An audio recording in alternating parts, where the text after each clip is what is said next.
अगर आप इसके पहले के चैप्टर्स को देखना चाहते हो तो टॉप राइट में आपको लिंक मिल जाएगा। रूम में वापस आते ही शेन्योन अपनी बेल्ट निकालता है और गुस्से में शावले से बोलता है, तुम हमेशा खुद को दूसरों से कंपेयर करती रहती हो और लॉन्ग जिनान को भी अपने ड्रामा में घसीट लेती हो, तुम थकती नहीं हो क्या? शावले मुंह फुलाकर बोलती है, लेकिन सच बोलूं लॉन्ग जिनान और मुझे तो काफी मजा आता है। शेन्योन बिल्कुल सीरियस रहता है, सिर्फ तुम एंजॉय करती हो, वो बिल्कुल नहीं। उसे तुम्हारा उसकी योगा सेशंस में घुसना बिल्कुल पसंद नहीं आता, और वैसे भी तुम्हारी एज कितनी हो गई है, हर बात में कंपटीशन क्यों चाहिए? क्या तुम्हें लगता है उसे हरा दोगी तो मैं तुम्हें ज्यादा पसंद करूंगा? ये सुनते ही शावले को सच में अपनी गलती का एहसास होता है और धीरे से बोलती है, शेन्योन मेरी गलती हो गई। फिर शेन्योन लू मंगलू की तरफ मुड़ता है, और तुम अगर कर्टन्स बंद करने थे तो सीधा कर लेते, इतना प्रवोक करने की क्या जरूरत थी? कार और हाउसेस फ्लॉन्ट कर रहे थे जैसे लोगों को पता ही ना हो कि तुम कितनी रिच हो। इतने सालों पहले कॉलेज खत्म कर चुकी हो, फिर भी एक फ्रेश ग्रेजुएट से कंपटीशन कर रही हो। लू मंगलू के आंखों में आंसू आ जाते हैं, वो बोलती है, मुझसे गलती हो गई अभी। शेन्योन अपने हाथ में पकड़ी बेल्ट को जोर से खींचता और फटाक की आवाज के साथ बोलता है, अब पछताने का कोई फायदा नहीं, तुम दोनों को आज एक लेसन जरूर मिलेगा, नीचे पोजीशंस लो क्योंकि मेरी पेशेंस ऑफिशियली खत्म हो चुकी है। ये देखते ही लू मंगलू भाग के उसके पास आते और प्यार से नखरे करते हुए बोलती है, बस इस बार माफ कर दो ना अभी, प्रॉमिस करती हूँ दोबारा कभी नहीं करूंगी। शेन्योन भाई चढ़ाकर बोलता है, अच्छा मतलब तुम ऑलरेडी नेक्स्ट टाइम के बारे में सोच रही हो? अगर नेक्स्ट टाइम हुआ ना तो सिर्फ 3 मार पर बात खत्म नहीं होगी, जल्दी पोजीशंस लो। लू मंगलू मजबूरी में मान जाती है, पोजीशन लेकर खड़ी हो जाती है और आंखें बंद करके इंतजार करने लगती है। ऐसे ठीक है? शेन्योन बोलता है, हाँ ठीक है। फिर वो शावले की तरफ देखकर कहता है, तुम भी जल्दी। शेन्योन का मूड देखकर शावले अंदर ही अंदर सोचती है, शेन्योन अभी भी बहुत गुस्से में है, थोड़ी देर पहले मेरी जुबान सच में ज्यादा चल गई थी, गलती मेरी थी, मार खा लेती हूँ, वैसे भी पीछे थोड़ा कुशन है, शायद इतना दर्द नहीं होगा। ये सोचकर वो लू मंगलू के पास जाकर चुपचाप पोजीशन ले लेती है। शेन्योन उन दोनों को देखकर बोलता, अगर दोबारा ऐसा हुआ तो फिर मुझे हार्टलेस मत कहना। पर अंदर ही अंदर वो सोच रहा था, सच में बेल्ट चलाऊं या फिर लू मंगलू को लॉन्ग जिनान के ग्रुप में भेज दूं? नहीं, रहने दो, शायद उससे भी कुछ नहीं होगा।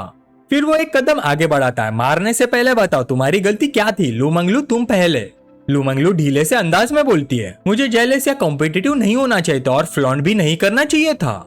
उसका एटीट्यूड देखकर शेन्योन उसके पिछवाड़े पर हल्का सा एक थप्पड़ दे देता है और पूछता है, ये तुम्हारे हिसाब से अपोलॉजी है? लू मंगलू घबराकर तुरंत बोलती है, मुझे शावले को प्रवोक नहीं करना चाहिए था, मुझे जेलस नहीं होना चाहिए और सबके साथ ज्यादा केयरिंग रहना चाहिए, और जो कार्स और हाउसेस तुमने मेरे लिए खरीदे हैं उन्हें फ्लॉन्ट भी नहीं करना चाहिए था। शेन्योन संतुष्ट होकर सिर हिलाता, अब बात बनी शावले, अब तुम। ये पूरा डैमेज कंट्रोल देखकर शावले ईमानदारी से बोलती है, मुझे ऑफिस के अंदर आना ही नहीं चाहिए था, मुझे दीदी से इतनी क्वेश्चनिंग नहीं करनी चाहिए थी, मुझे सबको डिस्टर्ब नहीं करना चाहिए था और अपनी एज को लेकर भी शो ऑफ नहीं करना चाहिए था, हमें सबके साथ मिलजुल कर रहना चाहिए। शेन्योन उसके भी पिछवाड़े पर एक हल्का सा थप्पड़ देता है और बोलता है, गुड, बहुत अच्छा, ठीक है अब दोनों उठ जाओ। ये सुनते ही शावले और लू मंगलू एक दूसरे को शौक में देखने लगती है, बस इतना ही। उन्हें लग रहा था बेल्ट आज सच में चलने वाली है। शेन्योन बोलता है, मेरा दिल ही नहीं मानता कि तुम दोनों को सच में हर्ट करूं, इस बार छोड़ देता हूँ, लेकिन पनिशमेंट तो मिलेगी, आज रात तुम दोनों को ना डिनर मिलेगा और ना ही मेरे साथ टाइम। लू मंगलू घबरा कर बोलती है, शेन्योन तुमने प्रॉमिस किया था कि आज की रात हम साथ में स्पेंड करेंगे। शावले भी तुरंत बोल पड़ती है, पिछली बार तुमने कहा था कि मेरे और लॉन्ग जिनान के साथ टाइम बिताओगे, हमें वैसे ही तुमसे मिलना मुश्किल होता है, प्रॉमिस से पीछे क्यों हट रहे हो? शेन्योन आराम से बैठकर बोलता है, तुम लोगों ने ही गलती की थी, और वैसे भी मैंने कब कहा कि मैं लॉन्ग जिनान से नहीं मिलूंगा, बाद में खुद उसे बता देना। ये सुनते ही दोनों चुप हो जाती है, अब उनमें इतनी हिम्मत नहीं बची थी कि और बहस करे। थोड़ी देर बाद शेन्योन बोलता है, ठीक है आप दोनों यहाँ से जाओ। अंदर ही अंदर वो सोचता है, इस तरह समझाना बेल्ट से मारने से कई ज्यादा इफेक्टिव है। शावले और लॉन्ग जिनान मजबूरी में बाहर निकल जाती है और मन ही मन सोचती है, वाह अब तो शेन्योन और लॉन्ग जिनान ही पार्टी हो गई है, ओह जीत तो हमने ही खुद ही उनके हाथ में दे दी। इसी वक्त जिस इंसान का सब वेट कर रहे थे, मिस लिन यूचन का मैसेज शेन्योन के फोन पर आता है, कल मैंने जैंगजोंग का डिवोर्स ले लिया, आज मेरी लाइफ का पहला दिन है, सेलिब्रेट करने के लिए मेरे साथ खाना खाओगे? शेन्योन रिप्लाई करता है, बिल्कुल, कहाँ मिलना है? लिन यूचन मैसेज भेजती है, मेरे घर आ जाओ। शेन्योन जवाब देता है, ठीक है थोड़ी देर में मिलता हूँ। लगभग 30 मिनट बाद फेंगयोन नेबरहुड में जैंगजोंग बहुत संभाल कर अपनी कार पार्क करता है। वो मनी मन सोचता है, लिन यूचन भी कमाल की कोल्ड ब्लडेड निकली, कार और घर दोनों ले गई और मेरे पास सिर्फ 20,000 छोड़े, उनमें से 15,000 तो इस पुरानी खटारा गाड़ी की डिपॉजिट में चले गए, अब मेरे पास सिर्फ 5,000 बचे, इतने पैसों में तो ढंग की रहने की जगह भी अफोर्ड नहीं कर सकता। वो एलिवेटर में घुसा और अंदर ही अंदर भड़कता रहा। उसने कहा था मेरा सारा सामान 24 घंटे के अंदर गायब हो जाना चाहिए, वरना सब कुछ सीधा कचरे में फेंक दूंगी। भाई डिवोर्स तो ऑलरेडी हो चुका है, इतना हार्टलेस बनना भी जरूरी है क्या? जैसे एलिवेटर का डोर बंद होने वाला था, एक हाथ बीच में आ गया और डोर रुक गया। रुको, जैंगजोंग की आंखें फट गई जब उसने देखा कौन था। शेन्युआन, ये फिर से यहाँ क्या कर रहा है? क्या ये भी इसी लग्जरी सोसाइटी में रहता है? बिल्कुल इम्पॉसिबल। अगर मर्सिडीज जी क्लास खरीदने के पैसे तो यहाँ फ्लैट क्यों लेगा? फिर अचानक उसके दिमाग में एक ख्याल आया। उसने नॉर्मल बनने की एक्टिंग करते हुए पूछा, यो भाई, किस फ्लोर पे जा रहे हो? शेन्युआन ने ठंडे अंदाज में जवाब दिया, जिस फ्लोर पे तुम जा रहे हो।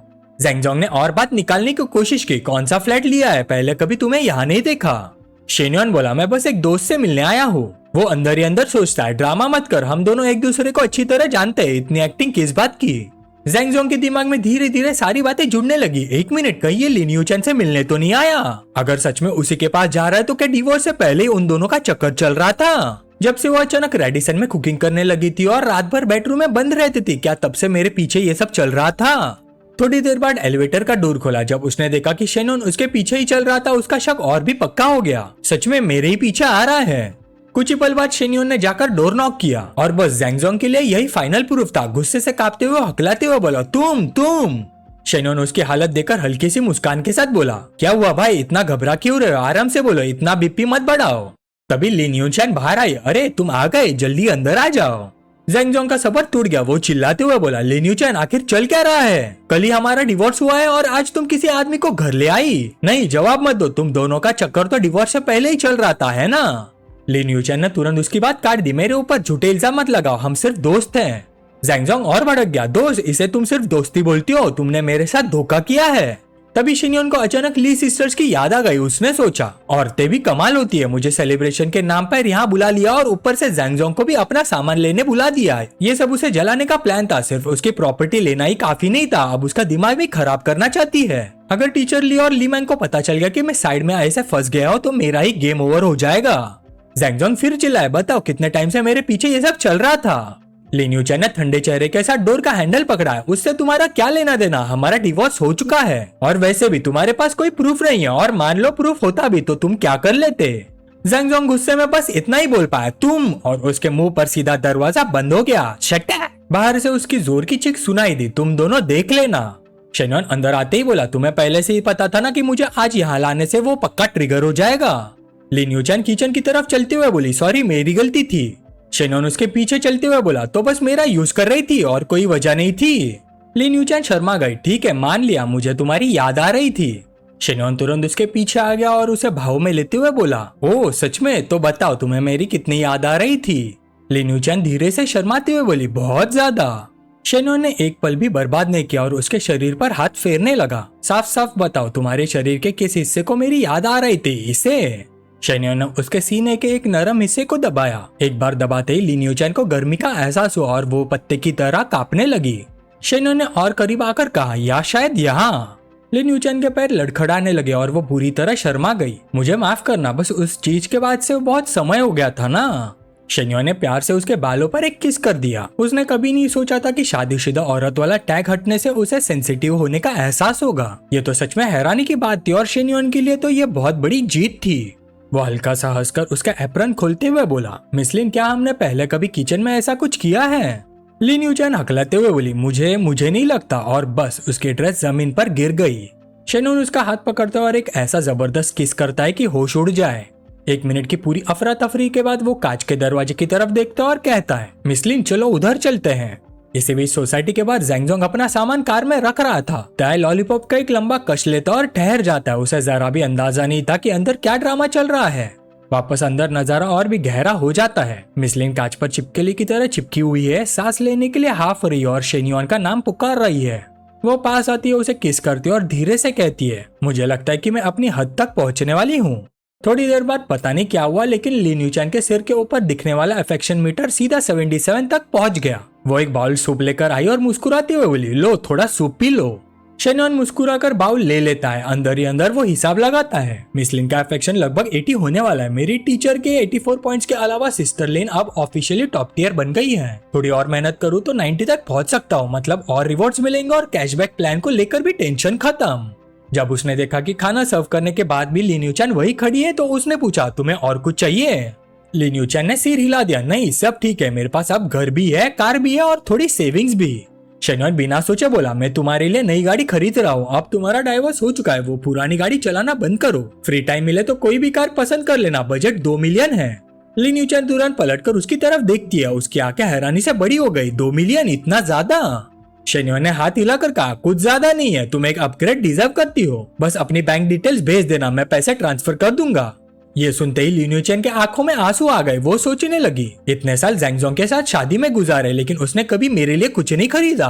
और शेन्योन सिर्फ 1 महीने की डेटिंग के बाद ही मेरे ऊपर 20 मिलियन खर्च कर रहा है। जब से वो मेरी लाइफ में आया है सब कुछ बदल गया है। कल ही मेरा डाइवोर्स हुआ था और आज लग रहा है जैसे मेरी जिंदगी की नई शुरुआत हो गई है। वो भागकर शेन्योन को जोर से गले लगा लेती है, शेन्योन। और उसी वक्त उसका अफेक्शन मीटर 80 तक पहुंच गया। शेन्योन भी थोड़ा सरप्राइज हो गया। अरे वाह, एक साथ 3 पॉइंट्स, इसे कहते हैं असली प्रोग्रेस। और बस मिस लिन फिर से एक भूखे शेर को हाई ग्रेड प्रोटीन खिलाने लगी। लगभग 1 घंटे बाद शेन्योन अपनी बेल्ट ठीक करते हुए उठता है और पूछता है, सब ठीक है? फिर वो अंदर ही अंदर सोचता है, ये अफेक्शन लेवल तो रॉकेट की तरह बढ़ रहा है। अब 81 हो गया है, क्या इसे ही कहते हैं मेहनत से किसी का भी दिल जीत लेना? लिन यूचन सोफा पर आराम से टिक कर बैठी थी। उसने कहा, हाँ बस थोड़ी देर रेस्ट करने दो।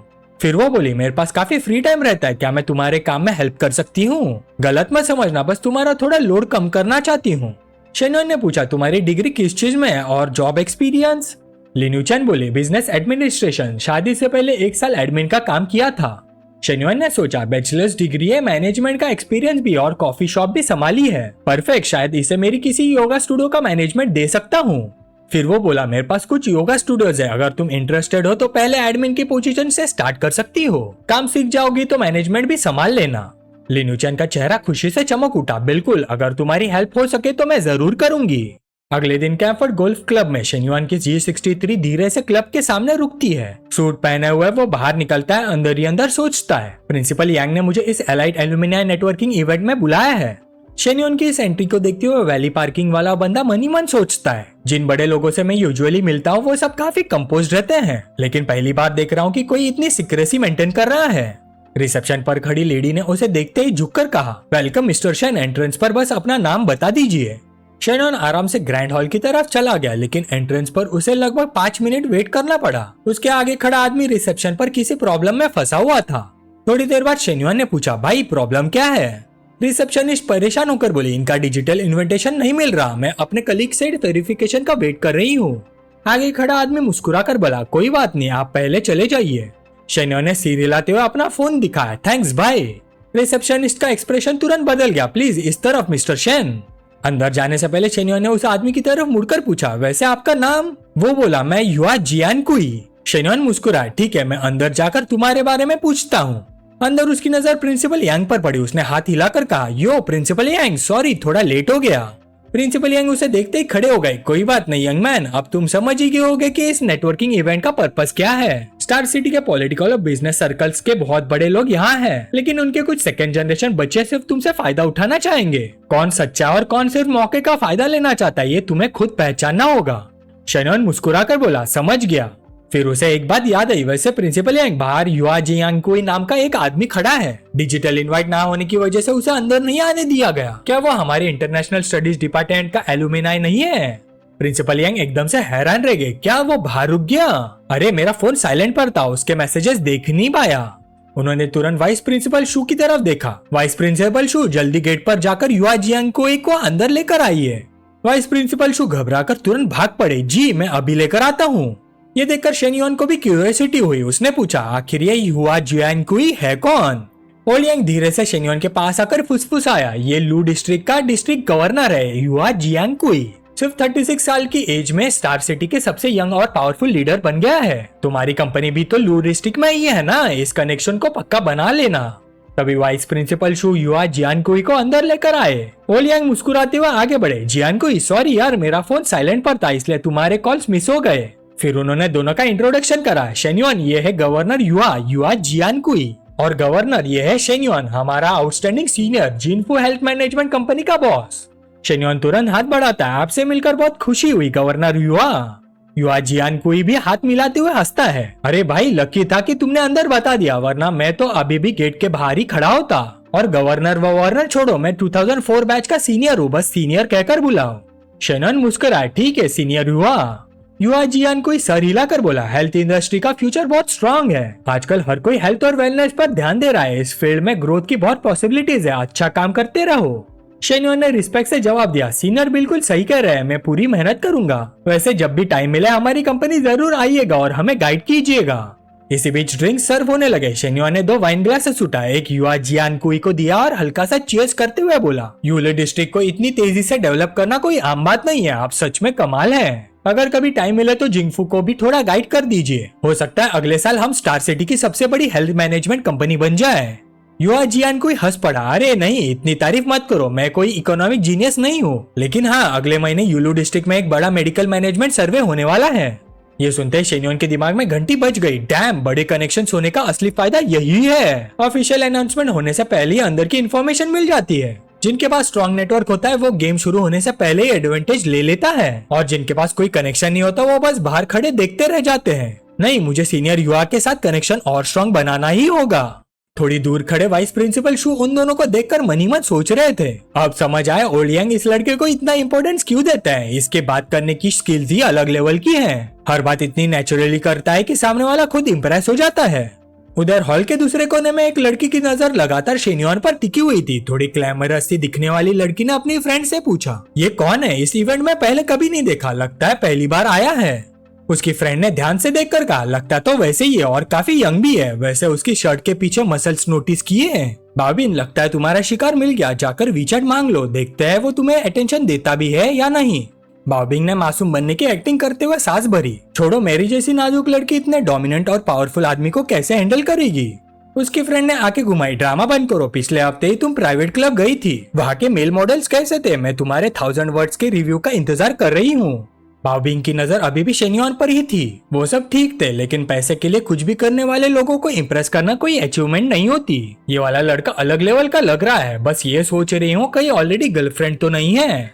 उसकी फ्रेंड ने उसे घूर कर देखा, हाँ हाँ बहुत सीधी सादी बन रही हो, अंदर से क्या हो मुझे सब पता है। इसी बीच एक आदमी शेन्योन के पास आया, क्या आप शेन्योन हैं? मेरा नाम जिन शिफा है, मैं कांगवन का कजिन हूँ। शेन्योन गरम जोशी से मुस्कुरा, अच्छा तो आप कजिन हैं? मैं तो सोच ही रहा था कि आप मेरे दोस्त कांगवन जैसे ही क्यों लग रहे हैं। जिन शिफा ने हाथ मिलाते हुए कहा, देखिए फेबिन वाली बात में मैं सिर्फ बीच का मैसेंजर था। सबसे पहले फेबिन ने मुझे कांटेक्ट किया था, फिर मैंने अपने कजिन के थ्रू आपसे बात करवाई। उम्मीद है आप दिल पर नहीं लेंगे। सच कहो तो मेरी फैमिली और फेबिन की फैमिली का बिजनेस रिलेशन है, मैं मना भी नहीं कर सकता था। शेन्योन ने मुस्कुराते हुए उसका हाथ दबाया, कोई बात नहीं, कांगवन ने मुझे पहले ही सब बता दिया था, तुम लोगों की कोई गलती नहीं थी। उधर बाओबिंग अपनी कजिन की तरफ मुड़कर बोली, बेबिंग तुम इतनी चुप क्यों हो? आज तुम्हारी बड़ी कजिन तुम्हें स्पेसिफिकली यहाँ किसी अच्छे लड़के से मिलवाने लाई है, कोई पसंद आया? उसकी दूसरी फ्रेंड हंसकर बोली, बेबिंग अभी यंग है, इस एज में उसके लिए लुक्स ही सब कुछ होते हैं। यहाँ बैठे ये सारे अंकल टाइप लोग उसके टाइप के बिल्कुल नहीं है।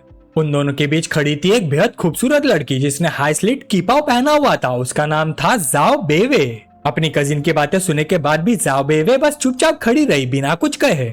बाओबिंग फिर से अपना एक्सपीरियंस दिखाने लगी, बेवे क्या बोलती हो, तुम्हारी बड़ी दीदी तुम्हें लड़कों को पटाने के अल्टीमेट ट्रिक सिखाए। लड़कियों के लिए किसी लड़के को इम्प्रेस करना बहुत इजी होता है, बस तुम्हें पहला स्टेप लेना आना चाहिए। 10 में से 9 लड़के तो आराम से लाइन में आ जाते हैं।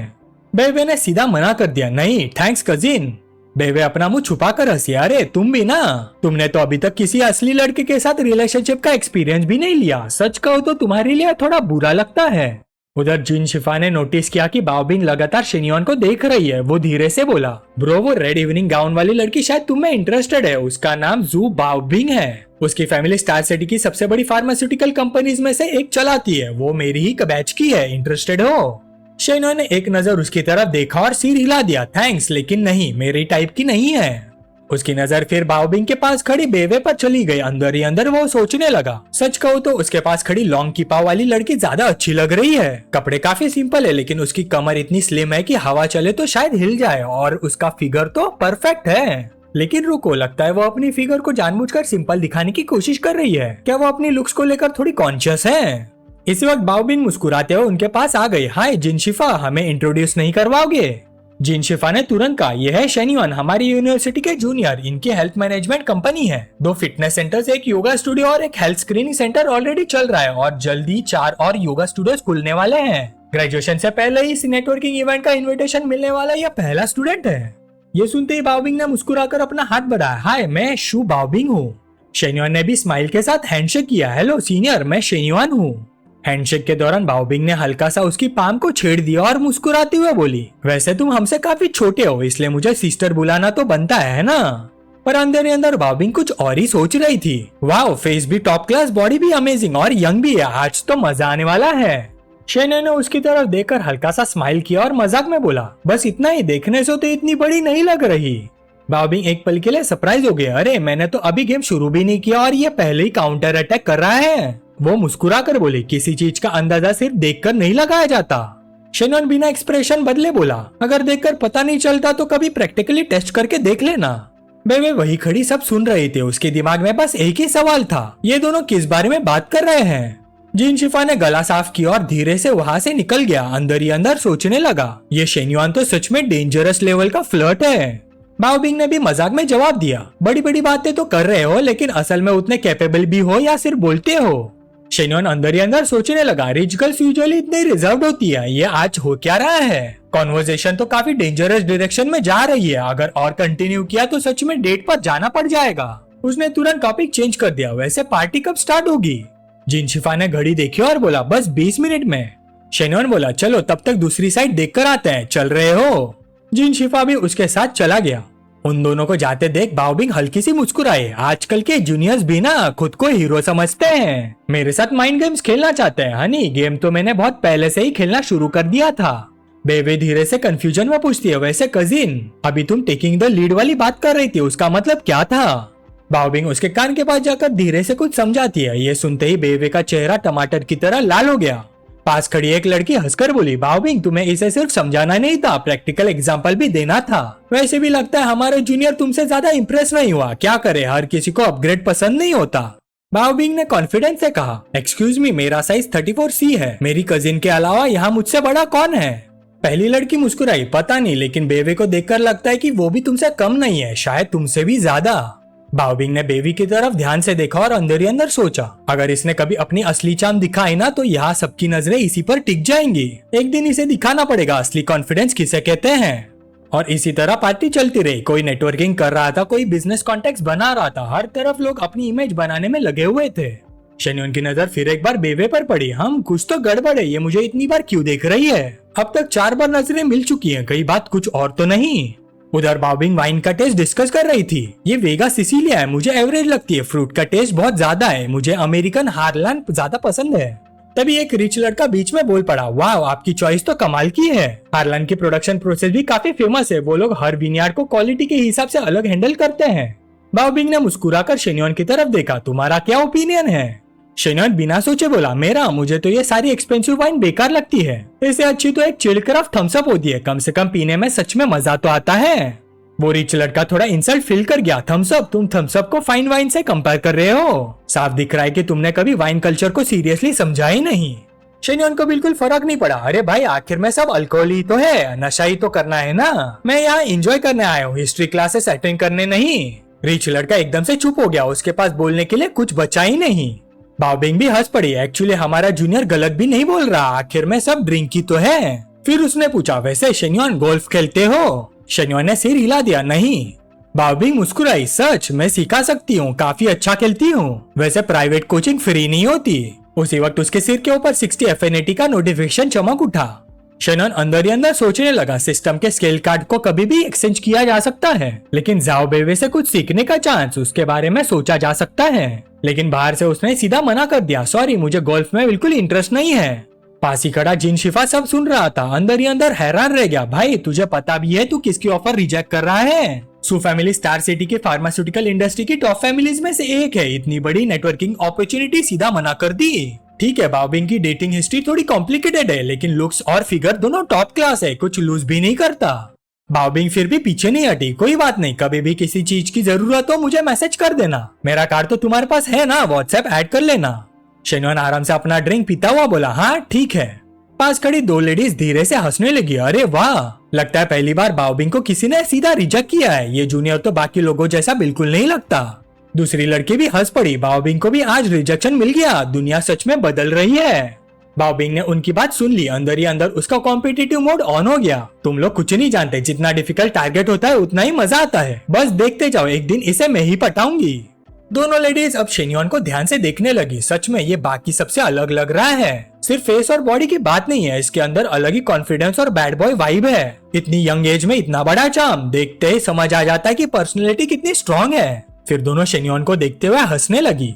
पार्टी खत्म होने के बाद रात हो चुकी थी। बेवे अपनी कार में बैठी हुई बिंगिंग को मैसेज भेजती है, बिंगिंग आज मेरी शेन्योन से मुलाकात हुई। बिंगिंग का तुरंत रिप्लाई आया, कहाँ? बेवे बोली, एल्यूमिनाई नेटवर्क इवेंट में मेरी कजिन मुझे जबरदस्ती ले गई थी। बिंगिंग बोली, एल्यूमिनाई इवेंट, वो वहाँ कैसे पहुँच गया? बेवे बोली, पता नहीं, शायद वो सच में काफी कैपेबल है। बिंगिंग ने पूछा, और कुछ इंटरेस्टिंग हुआ? बेवे बोली, बहुत कुछ, मेरी कजिन तो उसके पीछे ही पड़ गई थी, लगातार हिंट्स दे रही थी। यह पढ़कर बिंगिंग का दिल अजीब सा हो गया। हाई स्कूल से ही वो और बेवे बेस्ट फ्रेंड्स थे और बाओबिंग डेटिंग के मामले में काफी एक्सपीरियंस थी। बिंगिंग ने मन ही मन सोचा, शेन्योन तुम भी ना? बेवे ने फिर मैसेज भेजा, मुझे लगता है वो शायद मुझे भी नोटिस कर रहा था, पूरे इवेंट में बार बार मेरी तरफ देख रहा था। बिंगिंग ने तुरंत रिप्लाई किया, अगर तुम उसकी तरफ नहीं देख रही थी तो तुम्हें कैसे पता चला कि वो तुम्हें देख रहा था? बेवे कुछ देर के लिए चुप हो गए। अरे हाँ, ये बात भी सही है। उधर बिंगिंग के दिमाग में पुरानी यादें घूमने लगी। लू मंगलू, ली जाओ, कैंपिंग वाली कलीग, फाइनेंशियल सेंटर वाली लड़की, एक एक करके सब चेहरे उसके दिमाग में आ गए। कहीं ये इतनी जल्दी इतनी सारी लड़कियों के साथ क्लोज तो नहीं हो गया? तभी बेवे ने एक और मैसेज भेजा, वैसे शेन्योन मुझे थोड़ा पर्वर्ट टाइप भी लगता है। पूरा टाइम वो मेरे ट्विन टावर्स को घूरता रहा, सिर्फ मेरे ही नहीं मेरी कजिन के ट्विन टावर्स भी देखा, लेकिन उसने कुछ ही बार उसके ट्विन टावर्स पर नजर डाली और फिर उसकी दिलचस्पी खत्म हो गई। शायद उसे लगा कि उसके ट्विन टावर्स बहुत छोटे हैं। यह पढ़कर बिंगिंग एकदम हिल गई। शेन्योन बिल्कुल नहीं बदला, उसे आज भी ट्विन टावर्स ही पसंद है। जब मेरे डेवलप होना शुरू ही हुए थे तब वो आधे घंटे से भी ज्यादा समय तक उनसे खेलता रहता था। अब सोचकर समझ नहीं आता कि मैंने उसे ऐसा करने की इजाजत कैसे दी थी। फिर उसने अचानक सोचा, बेवे ने आज बाइंडर्स पहना हुआ था और शेन्योन ने फिर भी ध्यान दिया। क्या उसका आउटफिट कुछ ज्यादा ही रिवीलिंग था या वो जानबूझकर उसे चिढ़ाने की कोशिश कर रही थी? नहीं, मैं क्या क्या सोच रही हूँ, हमारा वैसे भी अब कोई रिलेशनशिप नहीं है। उसने तुरंत रिप्लाई किया, जो करना है करे, मुझे कोई फर्क नहीं पड़ता।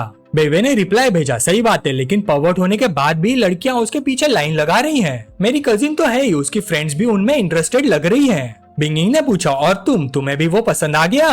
बेवे ने तुरंत जवाब दिया, मैं बिल्कुल नहीं। लेकिन मैसेज भेजने के बाद वो कार की विंडो से बाहर देखने लगी। अंदर ही अंदर सोचा, मैं इतनी जल्दी कैसे किसी को पसंद कर सकती हूँ? हम सिर्फ एक बार ही मिले हैं और वैसे भी वो बिंगिंग का पहला प्यार था। तभी रोड पर उसने एक लड़का देखा जो दूर से बिल्कुल शेन्योन जैसा लग रहा था। बेवे ने 2 बार ध्यान से देखा, फिर सामने चल रहे लड़कों के ग्रुप की तरफ देखते हुए सोचने लगी, ये लड़का मेरे दिमाग से निकल ही क्यों नहीं रहा? उसके गाल धीरे धीरे लाल होने लगे। उसने सोचा, ओ नो, क्या बिंगिंग सच कह रही थी? कहीं कहीं मुझे सच में शेन्योन पसंद तो नहीं आ गया? दावत खत्म होने के बाद शेन्योन लड़खड़ाते हुए लीजाओ के अपार्टमेंट की तरफ बढ़ा। फोन पर उसने नशे भरी आवाज में कहा, मिस ली, मैं पहुंच रहा हूँ, आज रात यही रुकूंगा। टीचर लीजाओ ने जवाब दिया, ठीक है, मैं दरवाजा खोल देती हूँ। कुछ देर बाद वो पहुंच गया। लीजाओ ने दरवाजा खोला और उसकी बिखरी हुई हालत देखकर पूछा, तुमने कितनी पी ली? शेन्योन हंसी रोककर बोला, सच कहूँ तो मुझे खुद याद नहीं है। लीजाओ बोली, अंदर आ जाओ, सोफा पर बैठो, मैं हैंगओवर टी बनाकर लाती हूँ। शेन्योन ने सिर हिला दिया, ठीक है। करीबन 5 मिनट बाद लीजाओ एक गर्म कप हैंगओवर सूप लेकर आई और उसने कहा, इसमें हनी, क्रिसेंथेमम, नटमैग और एंजेलिका है, ध्यान से, गर्म है। शेन्योन ने कप लेते हुए पूछा, मिसली, तुम ये अक्सर बनाती हो? लीजाओ बोली, पापा अक्सर नशे में घर आता है, मॉम बिजी रहती है, इसलिए वो मुझे ही बनाने को बोलती है। शेन्योन ने पूछा, तुम्हारे पेरेंट्स क्या करते हैं? लीजाओ ने जवाब दिया, पापा क्रिमिनल इन्वेस्टिगेटर है और मॉम हाई स्कूल टीचर है। ये सुनते ही शेन्योन को हल्का सा झटका लगा। क्रिमिनल इन्वेस्टिगेटर मतलब वो लॉलीपॉप भी रखते हैं? टीचर लीजाओ ने हाँ में सिर हिला दिया। हाँ, कभी कभी कई हफ्तों तक घर से बाहर रहते हैं। अब मॉम की समर ब्रेक चल रही है और पापा ने भी लीव ली है। कल वो मुझसे और लीमैंग से मिलने आ रहे हैं। शेन्योन, कल हम सब साथ में लंच करेंगे। शेन्योन ने बाहर से शांत रहने की कोशिश की। टीचर ली, क्या कल मिलना जरूरी है? पर अंदर ही अंदर वो घबरा गया। एक नॉर्मल पुलिस ऑफिसर होता तो संभाल लेता, लेकिन क्रिमिनल इन्वेस्टिगेटर, अगर उन्हें पता चल गया कि उनकी दोनों बेटियां, क्या होगा अगर वो अपना आपा खो दे? फिर भी जो होने वाला है उसे टाला नहीं जा सकता।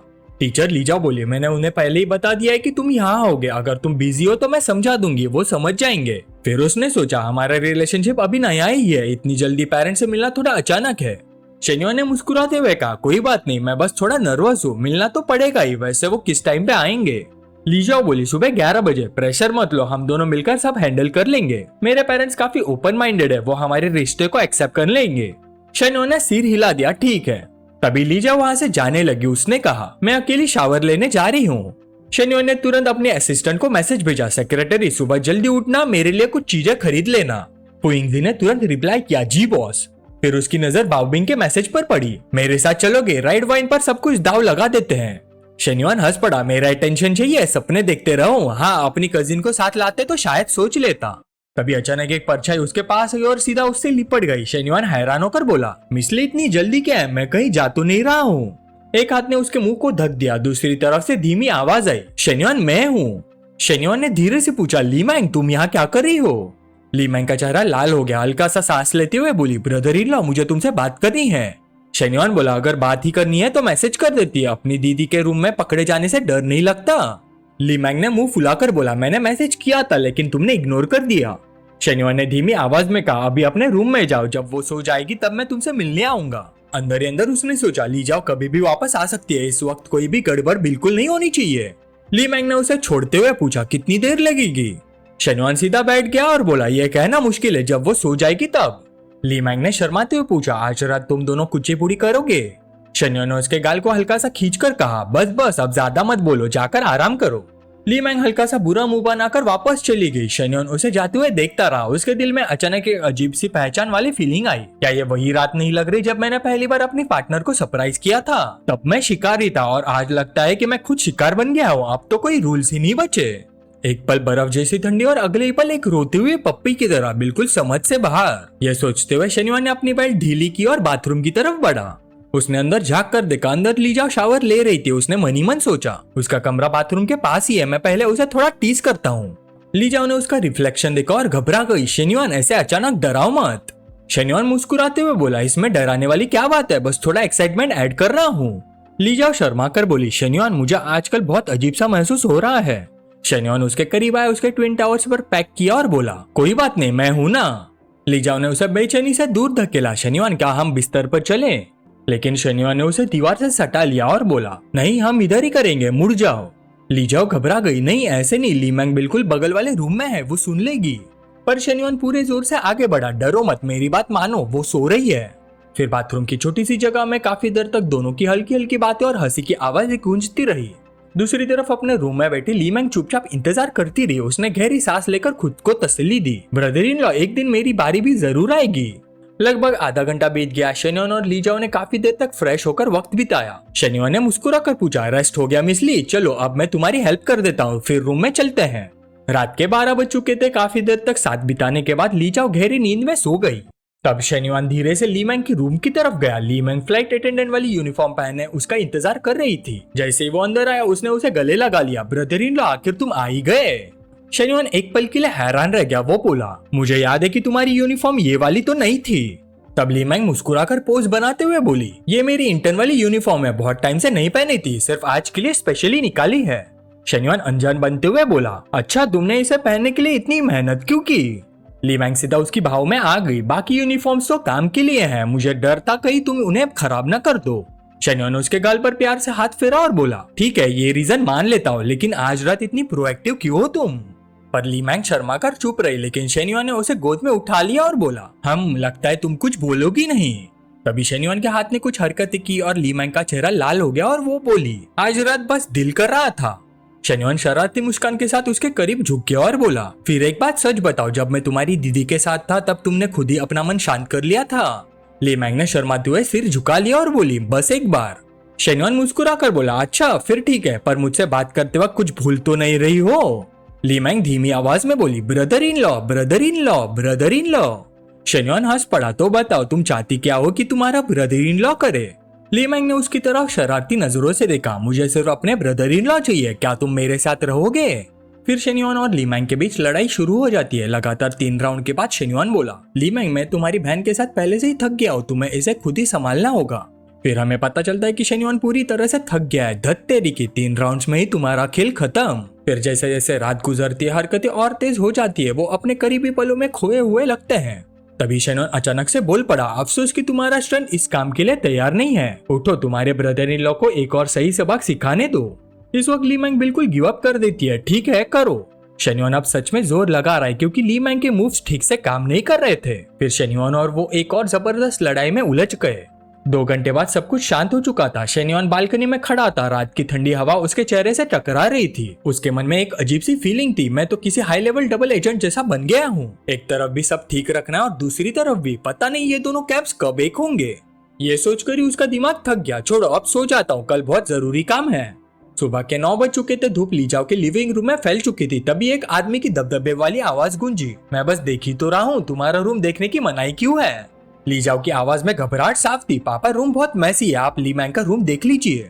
यह हंगामा देखते ही शेन्योन की आंख खुल गई। उसने टाइम देखा, हमने तो 11 बजे आने की बात की थी, ये लोग 2 घंटे पहले ही कैसे आ गए? बाहर ली मैंग तुरंत बीच में आ गए। उसने अपने रूम की तरफ इशारा किया, हाँ पापा, मेरा रूम देख लीजिए। ये थे ली जेनुआ, दोनों बहनों के पिता। उन्होंने तुरंत दोनों की अजीब हरकतें नोटिस कर ली। मुझे ऐसा क्यों लग रहा है कि वो दोनों कुछ छुपा रही हैं। मैंने अपनी बेटियों को 20 साल से ज्यादा समय तक पाला है। मुझे अच्छी तरह से पता है कि उनके कमरे आमतौर पर कितने साफ सुथरे या खराब रहते हैं। चलो छोड़ो, मैं अपनी बेटियों की प्राइवेसी का सम्मान करूंगा, बशर्ते अंदर कोई आदमी छिपा ना हो। ये सोचकर वो ली मैंग के रूम में गए, चारों तरफ नजर डाली और बोले, बुरा नहीं है, पहले से काफी साफ लग रहा है, लगता है अपनी दीदी के साथ रहने का असर है।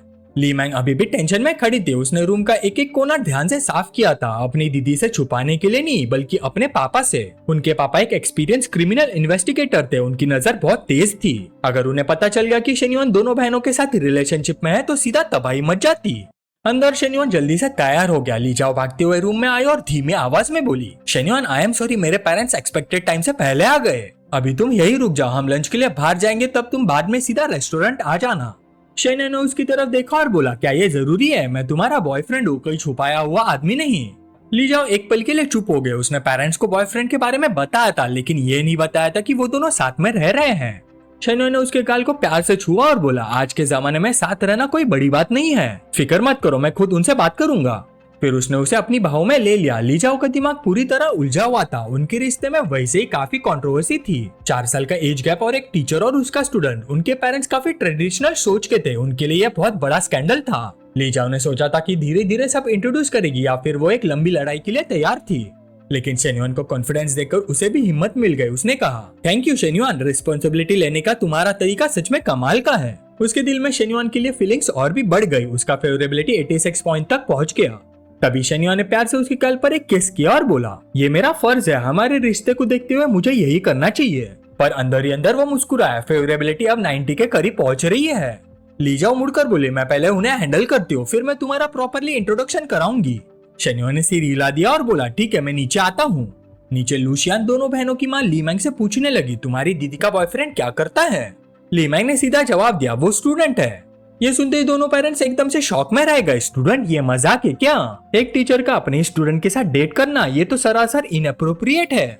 ली मैंग ने बिना हिचकिचाहट के सिर हिला दिया और बोली, मैं मजाक नहीं कर रही, अभी उसकी ग्रेजुएशन भी कंप्लीट नहीं हुई, वो सच में स्टूडेंट है। लूशियन का चेहरा उतर गया। वो बोली, ये बिल्कुल ठीक नहीं है, एक लड़का जिसे अभी दुनिया की समझ भी नहीं है, ना फाइनेंशियल स्टेबिलिटी, ना प्रॉपर मैनर्स। ली जेनुआ के डिटेक्टिव इंस्टिंक्ट्स तुरंत एक्टिव हो गए। उन्होंने सोचा, ये बात कुछ ठीक नहीं लग रही। ली जाओ हमेशा से कंजर्वेटिव थी, फिर उसने इतने छोटे लड़के को क्यों चुना? उन्हें अपनी बेटी की चिंता होने लगी, कहीं कोई नालायक लड़का मेरी सीधी सादी बेटी का फायदा तो नहीं उठा रहा। नहीं, मुझे इसमें दखल देना ही पड़ेगा, मैं उसके लिए एक अच्छा रिश्ता ढूंढूंगा। तभी ली जाओ सीढ़ियों से नीचे उतर कर आई। लूशियान ने तुरंत पूछा, शाओ शाओ, क्या तुम सच में एक स्टूडेंट को डेट कर रही हो? ये सवाल सुनकर ली जाओ एकदम से चौंक गए। उसने गहरी सांस ली और बोली, आप लोगों को पता चल ही गया, मैं वैसे भी बताने वाली थी।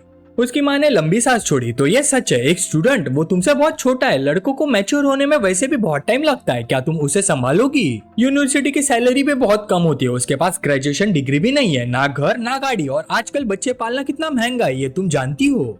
ली जेनुआ ने सिर पकड़ लिया, उनका दिल टूट गया था। जिसे इतने प्यार से पाला, मेरी वही बेटी किसी लायक ना होने वाले लड़के के साथ चली गई।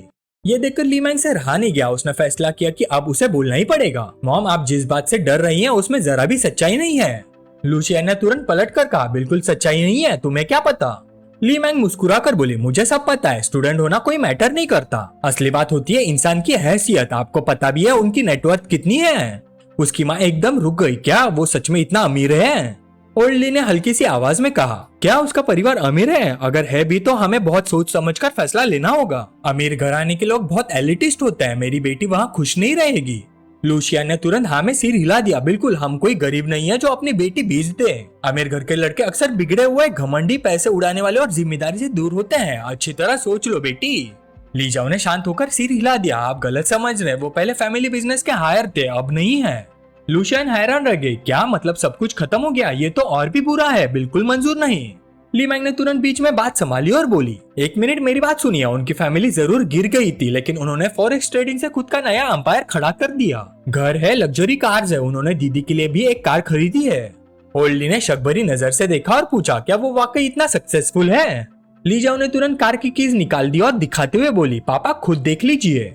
ली मैंग ने कॉन्ट्रैक्ट भी सामने रख दिया, 1.3 मिलियन, पूरा पेमेंट एक ही बार में।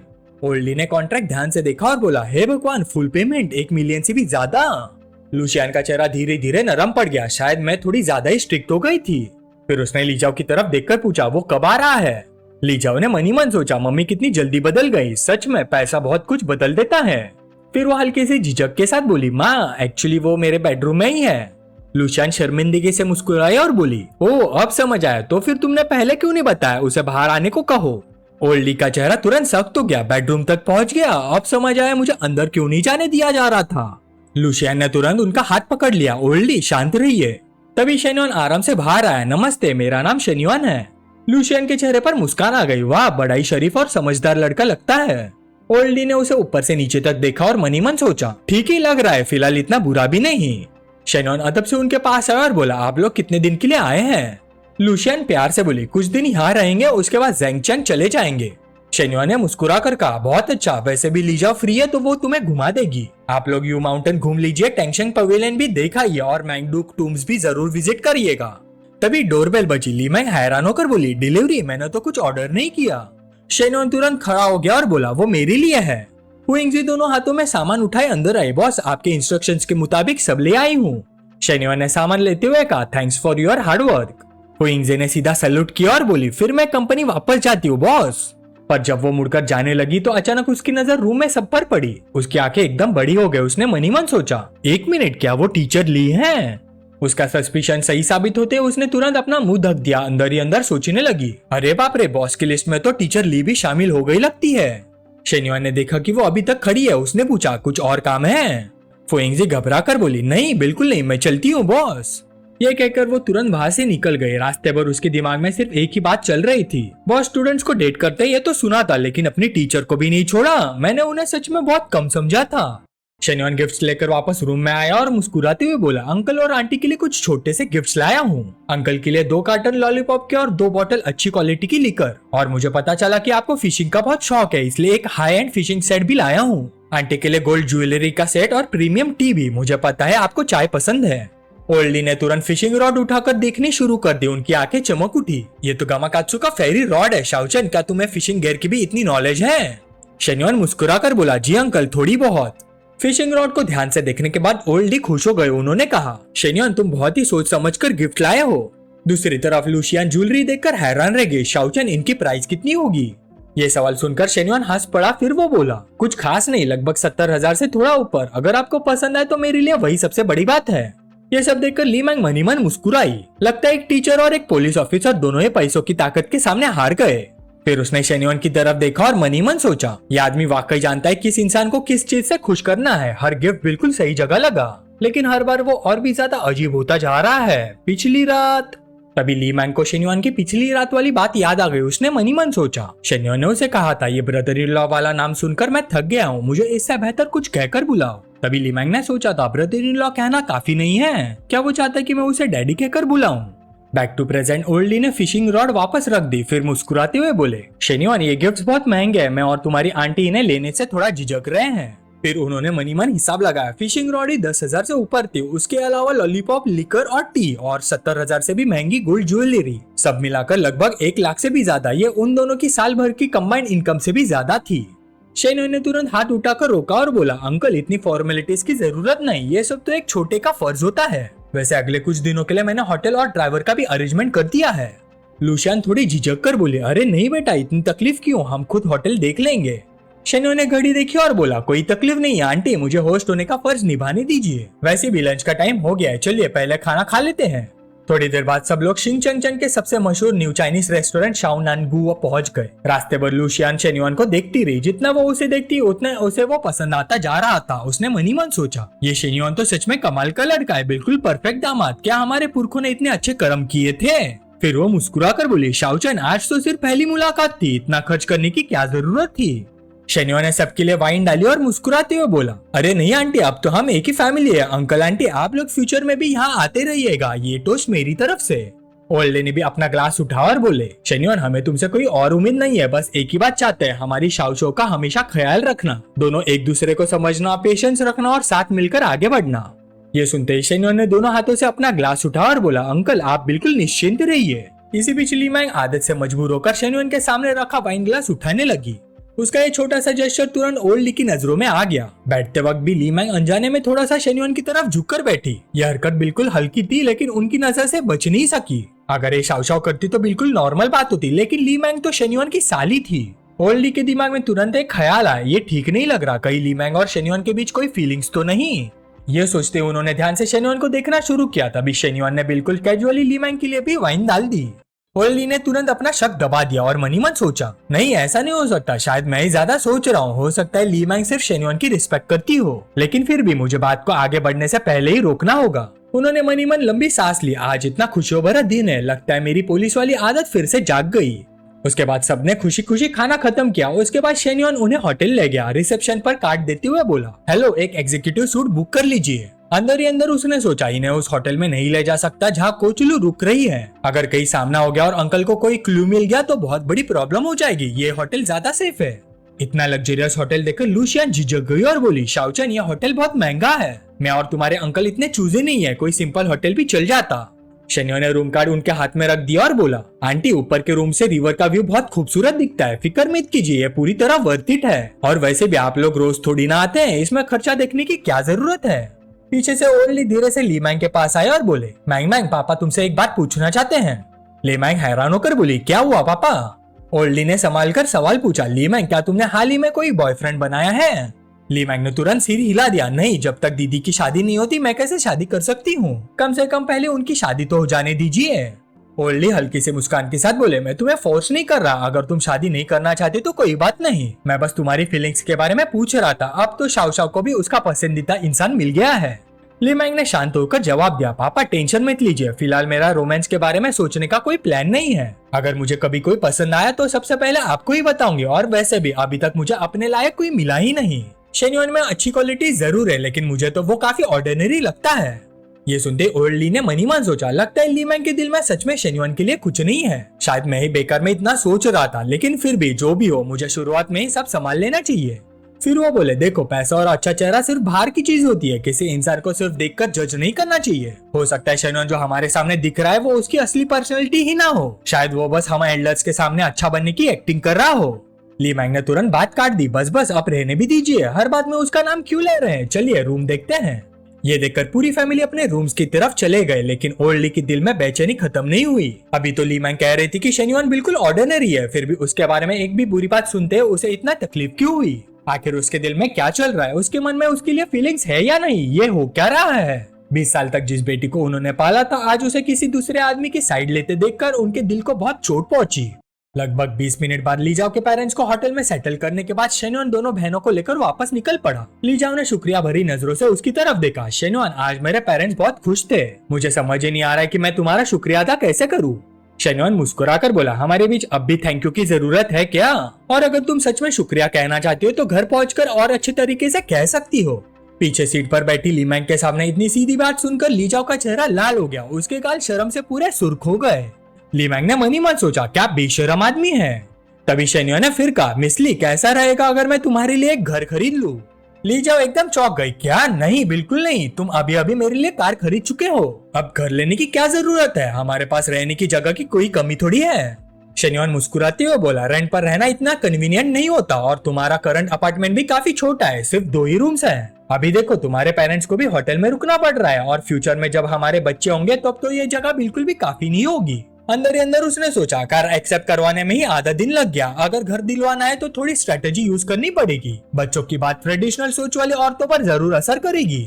और सच में जब ली जाओ ने देखा कि शेन्योन इतनी दूर तक उसके फ्यूचर के बारे में सोच चुका है, उसका दिल पूरी तरह पिघल गया। उसने मन ही मन सोचा, शेन्योन क्या तुम वाकई मेरे साथ बच्चे चाहते हो? लेकिन अभी तो हमारी शादी भी नहीं हुई, फिर भी तुम मेरे पेरेंट्स का इतना ख्याल रखते हो, हमारे फ्यूचर की भी प्लानिंग कर चुके हो। शायद तुम वाकई वो इंसान हो जिसके साथ मैं पूरी जिंदगी बिता सकती हूँ। उस पल ली जाओ को लगा जैसे दुनिया की सबसे खुशनसीब औरत वही हो। उसकी फेवरेबिलिटी बढ़कर 88 पॉइंट्स तक पहुंच गई।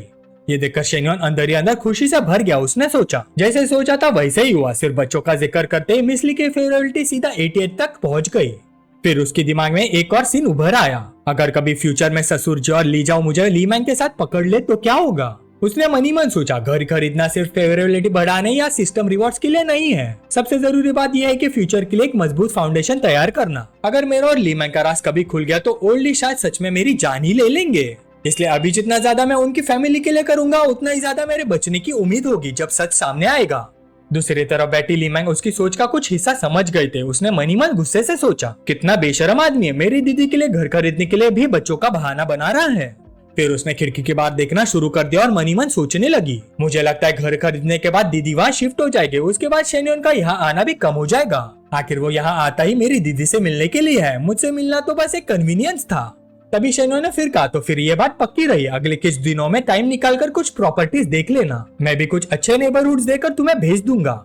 लेकिन ली जाओ के दिमाग में सबसे बड़ी चिंता कुछ और ही थी। उसने सोचा, मेरे लिए तो सब ठीक है लेकिन ली मैंग का क्या होगा? घर खरीदने के बाद क्या शेन्योन उसे हमारे साथ रहने देगा? आखिर ज्यादातर मर्दों को सिर्फ अपनी वाइफ के साथ प्राइवेट स्पेस चाहिए होता है। जैसे ही शेन्योन ने उसकी दिल की बात समझ ली हो, वो फिर बोला, वैसे हम 4 बेडरूम वाला घर लेंगे। एक रूम हमारा, एक फ्यूचर के बच्चों के लिए, एक ली मैंग के लिए और एक रूम मेरे ससुर जी और सास जी के लिए रिजर्व रहेगा। ये सुनते ही ली जाओ के चेहरे पर फिर से मुस्कान आ गई। उसने तुरंत मुड़कर कहा, ये तो बहुत अच्छा होगा। ली मैंग के दिल का बोझ भी एक पल के लिए हल्का हो गया। उसने मन ही मन सोचा, चलो इस आदमी में थोड़ी बहुत इंसानियत तो अभी भी बाकी है। तभी उसके फोन पर एक मैसेज आया। मैसेज शेन्योन का था। क्या हुआ, इमोशनली टच हो गई ना? अगर हाँ तो अगली बार मुझे डैडी कहना मत भूलना, थैंक यू। मैसेज पढ़ते ही ली मैंग ने गुस्से से शेन्योन की तरफ देखा। मन ही मन उसे गाली देते हुए बोली, कितना बेशरम है, बिल्कुल हद से ज्यादा घटिया आदमी, HMPH। शेन्योन का मैसेज पढ़ते ही ली मैंग का गुस्सा 7वें आसमान पर पहुंच गया। असल में सबसे पहले ली मैंग ने ही शेन्योन को मैसेज भेजा था। उसने ऑर्डर दिया कि कल रात जो कुछ भी हुआ उसे भूल जाए क्योंकि उसके पास कोई और चॉइस ही नहीं थी। शेन्योन ने सीधा उल्टा सवाल पूछ लिया, कल रात मुझे ढूंढने खुद कौन आया था? ये सुनते ही ली मैंग और भी ज्यादा इरिटेट हो गई। उसे लगा जैसे शेन्योन ने उसे बिल्कुल कॉर्नर कर दिया हो, इसलिए उसने बस इतना ही रिप्लाई किया, चुप रहो। लेकिन शेन्योन यही नहीं रुका। उसने उसे कल रात की वो बात भी याद दिला दी जब ली मैंग रो रो कर उसे रिक्वेस्ट कर रही थी और अपने ब्रदर इन लॉ से मदद मांग रही थी। शर्म के मारे ली मैंग ने एक के बाद एक मैसेज भेजने शुरू कर दिया, चुप रहो, बिल्कुल चुप, एक और वर्ड मत बोलना। गाड़ी की पिछली सीट पर बैठी ली मैंग के चेहरे पर साफ गुस्सा दिख रहा था, लेकिन इतनी नाराजगी के बावजूद अपने ब्रदर इन लॉ के साथ वक्त बिताने की खुशी और एक्साइटमेंट भी वो छुपा नहीं पा रही थी। दूसरी तरफ शेन्योन ने चुपके से रियर व्यू मिरर में देखा और ली मैंग को गुस्से में सुलगते हुए देखकर हल्की सी मुस्कान दे दी। उसने सोचा, ये लड़की हर बार इसी तरह पैनिक कर जाती है, खुद इतनी हिम्मत नहीं है फिर भी मेरे साथ खेलने आ जाती है। जब गाड़ी ट्रैफिक सिग्नल पर रुकी हुई थी तब शेन्योन के फोन पर लिन यूचान का मैसेज आया। मिस लिन ने बताया कि उसने BMW M5 पसंद कर ली है। कार की कीमत 8 लाख से थोड़ी ज्यादा थी और ऑन रोड लगभग 8.8 लाख पहुंचने वाली थी। ये सुनकर शेन्योन थोड़ा हैरान हुआ। उसने सोचा, मैंने तो इसके लिए लगभग 2 मिलियन का बजट दिया था, फिर भी इसने इतनी सस्ती कार क्यों चूज की? फिर उसने कंधे उचका दिया और सोचा कि चलो अगली बार उसे और पैसे दे देगा। उसके बाद उसने मिस लिन को शोरूम का अकाउंट नंबर भेजने को कहा ताकि वो तुरंत पेमेंट ट्रांसफर कर सके। अगली सुबह मिस लिन सुबह सुबह BMW शोरूम पहुंची अपनी सबसे अच्छी दोस्त वैंग फैंग के साथ ताकि कार रिसीव कर सके। कार देखती वैंग फैंग की आंखें खुली की खुली रह गई। मजाक करते हुए उसने पूछा, सच में ये कार खरीद रही हो? सेल्स एजेंट ने भी कंफर्म कर दिया कि डिस्काउंट अप्रूव हो चुका और ऑर्डर कंप्लीट करने के लिए 8 लाख से थोड़ा ज्यादा पेमेंट करनी होगी। लिन यूचान अपने स्टाइलिश बूट्स और ब्लैक आउटफिट में और भी खूबसूरत लग रहे थे। उसने मुस्कुराकर अपनी दोस्त की तरफ देखा और बोली, मेरे पास तो पैसे नहीं है, ये कार मेरा बॉयफ्रेंड मेरे लिए खरीद रहा है। ये सुनते ही वैंग फैंग बिल्कुल शॉक हो गई, तुम्हारा बॉयफ्रेंड है? लिन यूचान ने समझाया, मेरा जैंगजोंग से ब्रेकअप हो चुका है, अब मेरी लाइफ में कोई और है। हाँ, बस अभी तक ये कंफर्म नहीं कह सकती कि ऑफिशियली बॉयफ्रेंड ही है। वैंग फैंग की क्यूरियोसिटी और बढ़ गई, ये सब कब हुआ, मुझे अब तक क्यों नहीं बताया? फिर उसने थोड़ा सीरियस होते हुए कहा, देखो दुनिया इतनी सिंपल नहीं होती, बड़े उम्र के आदमियों के दिमाग में बहुत प्लान्स होते हैं। मुझे नहीं लगता कि वो सच में तुम्हारे लिए इतनी महंगी कार खरीदेगा। आखिर उसने तुमसे जो चाहा था वो तो पहले ही ले चुका होगा। ये बात सुनकर लिन यूचान बस हंस पड़े। उसने पूछा, तुम्हें किसने बोला कि मेरा बॉयफ्रेंड कोई बुढ़ा आदमी है? वो तो सिर्फ 21 साल का है और वो मुझसे झूठ नहीं बोलेगा। वैसे भी उसने कार के पैसे ऑलरेडी ट्रांसफर कर दिए हैं। जब वैंग फेंग ने लिन यूचैन का फोन पर पेमेंट ट्रांसफर का प्रूफ देखा तो वो बिल्कुल सन रह गई। उसने कभी सोचा भी नहीं था कि इस दुनिया में इतना सीधा, इतना मासूम और इतना अमीर लड़का भी होता है। उसी पल वैंग फेंग के दिमाग में नए ख्याल आने लगे। उसने सोचा अगर लिन यूचैन जो पहले से शादीशुदा थी और अब डाइवोर्स हो चुका है ऐसे अमीर लड़के का दिल जीत सकती है तो शायद मेरे पास भी चांस है कि मुझे भी कोई ऐसा रिच बॉयफ्रेंड मिल जाए। ये सोचकर वैंग फेंग के मन में काफी शरारती ख्याल आने लगे। खुशी खुशी वो लिन यूचैन के पास आई और बोली, आज रात क्लब चलते और सेलिब्रेट करते हैं, वहाँ बहुत सारे यंग लड़के आते हैं और हाँ, अपने बॉयफ्रेंड को भी साथ ले आना। लिन यूचैन ने उसे याद दिलाया, तुम्हारा तो आज अपने हस्बैंड के साथ डिनर का प्लान था ना। लेकिन वैंग फेंग बिल्कुल रुकने वाली नहीं थी। उसके मन में कुछ और ही चल रहा था। उसने बिना झिझक कहा, हम दोनों तो रोज साथ में खाना खाते हैं, एक दिन मिस हो गया तो क्या फर्क पड़ता है, आज तो सेलिब्रेट करना बनता है, आखिर तुमने नई कार ली है। दिल ही दिल में वैंग फेंग ने हिसाब लगाया। उसका हस्बैंड महीने भर में सिर्फ कुछ $1000 ही कमाता था। चाहे वो हर महीने उसे 6000 भी दे देता हो तब भी एक साल में सिर्फ 72,000 ही बनते हैं। और ये रकम तो लिन यूचैन की नई BMW की कीमत से 10वें हिस्से के बराबर भी नहीं थी। लिन यूचैन को अपनी सबसे अच्छी दोस्त वैंग फेंग का छुपा हुआ इरादा पहले ही समझ आ गया था। आखिर कौन सी लड़की एक अमीर, हैंडसम और हर मामले में परफेक्ट लड़के से अट्रैक्ट नहीं होगी। अपने दोस्त के इरादे को रोकने के लिए लिन यूचैन ने कहा कि उसके पास एक सीक्रेट है। उसने बताया कि इतना परफेक्ट दिखने वाला वो अमीर लड़का एक बहुत ही बड़ी कमी रखता है। लिन यूचैन वैंग फेंग के करीब आया और धीरे से उसके कान में वो सीक्रेट बता दिया। ये सुनते ही वैंग फेंग की आंखें फट गई। वो एक साथ शॉक, हैरानी और चिंता में पड़ गई। वो भरोसा न करते हुए पूछा, सच में इतना ज्यादा? तुम सीरियसली ये कह रही हो?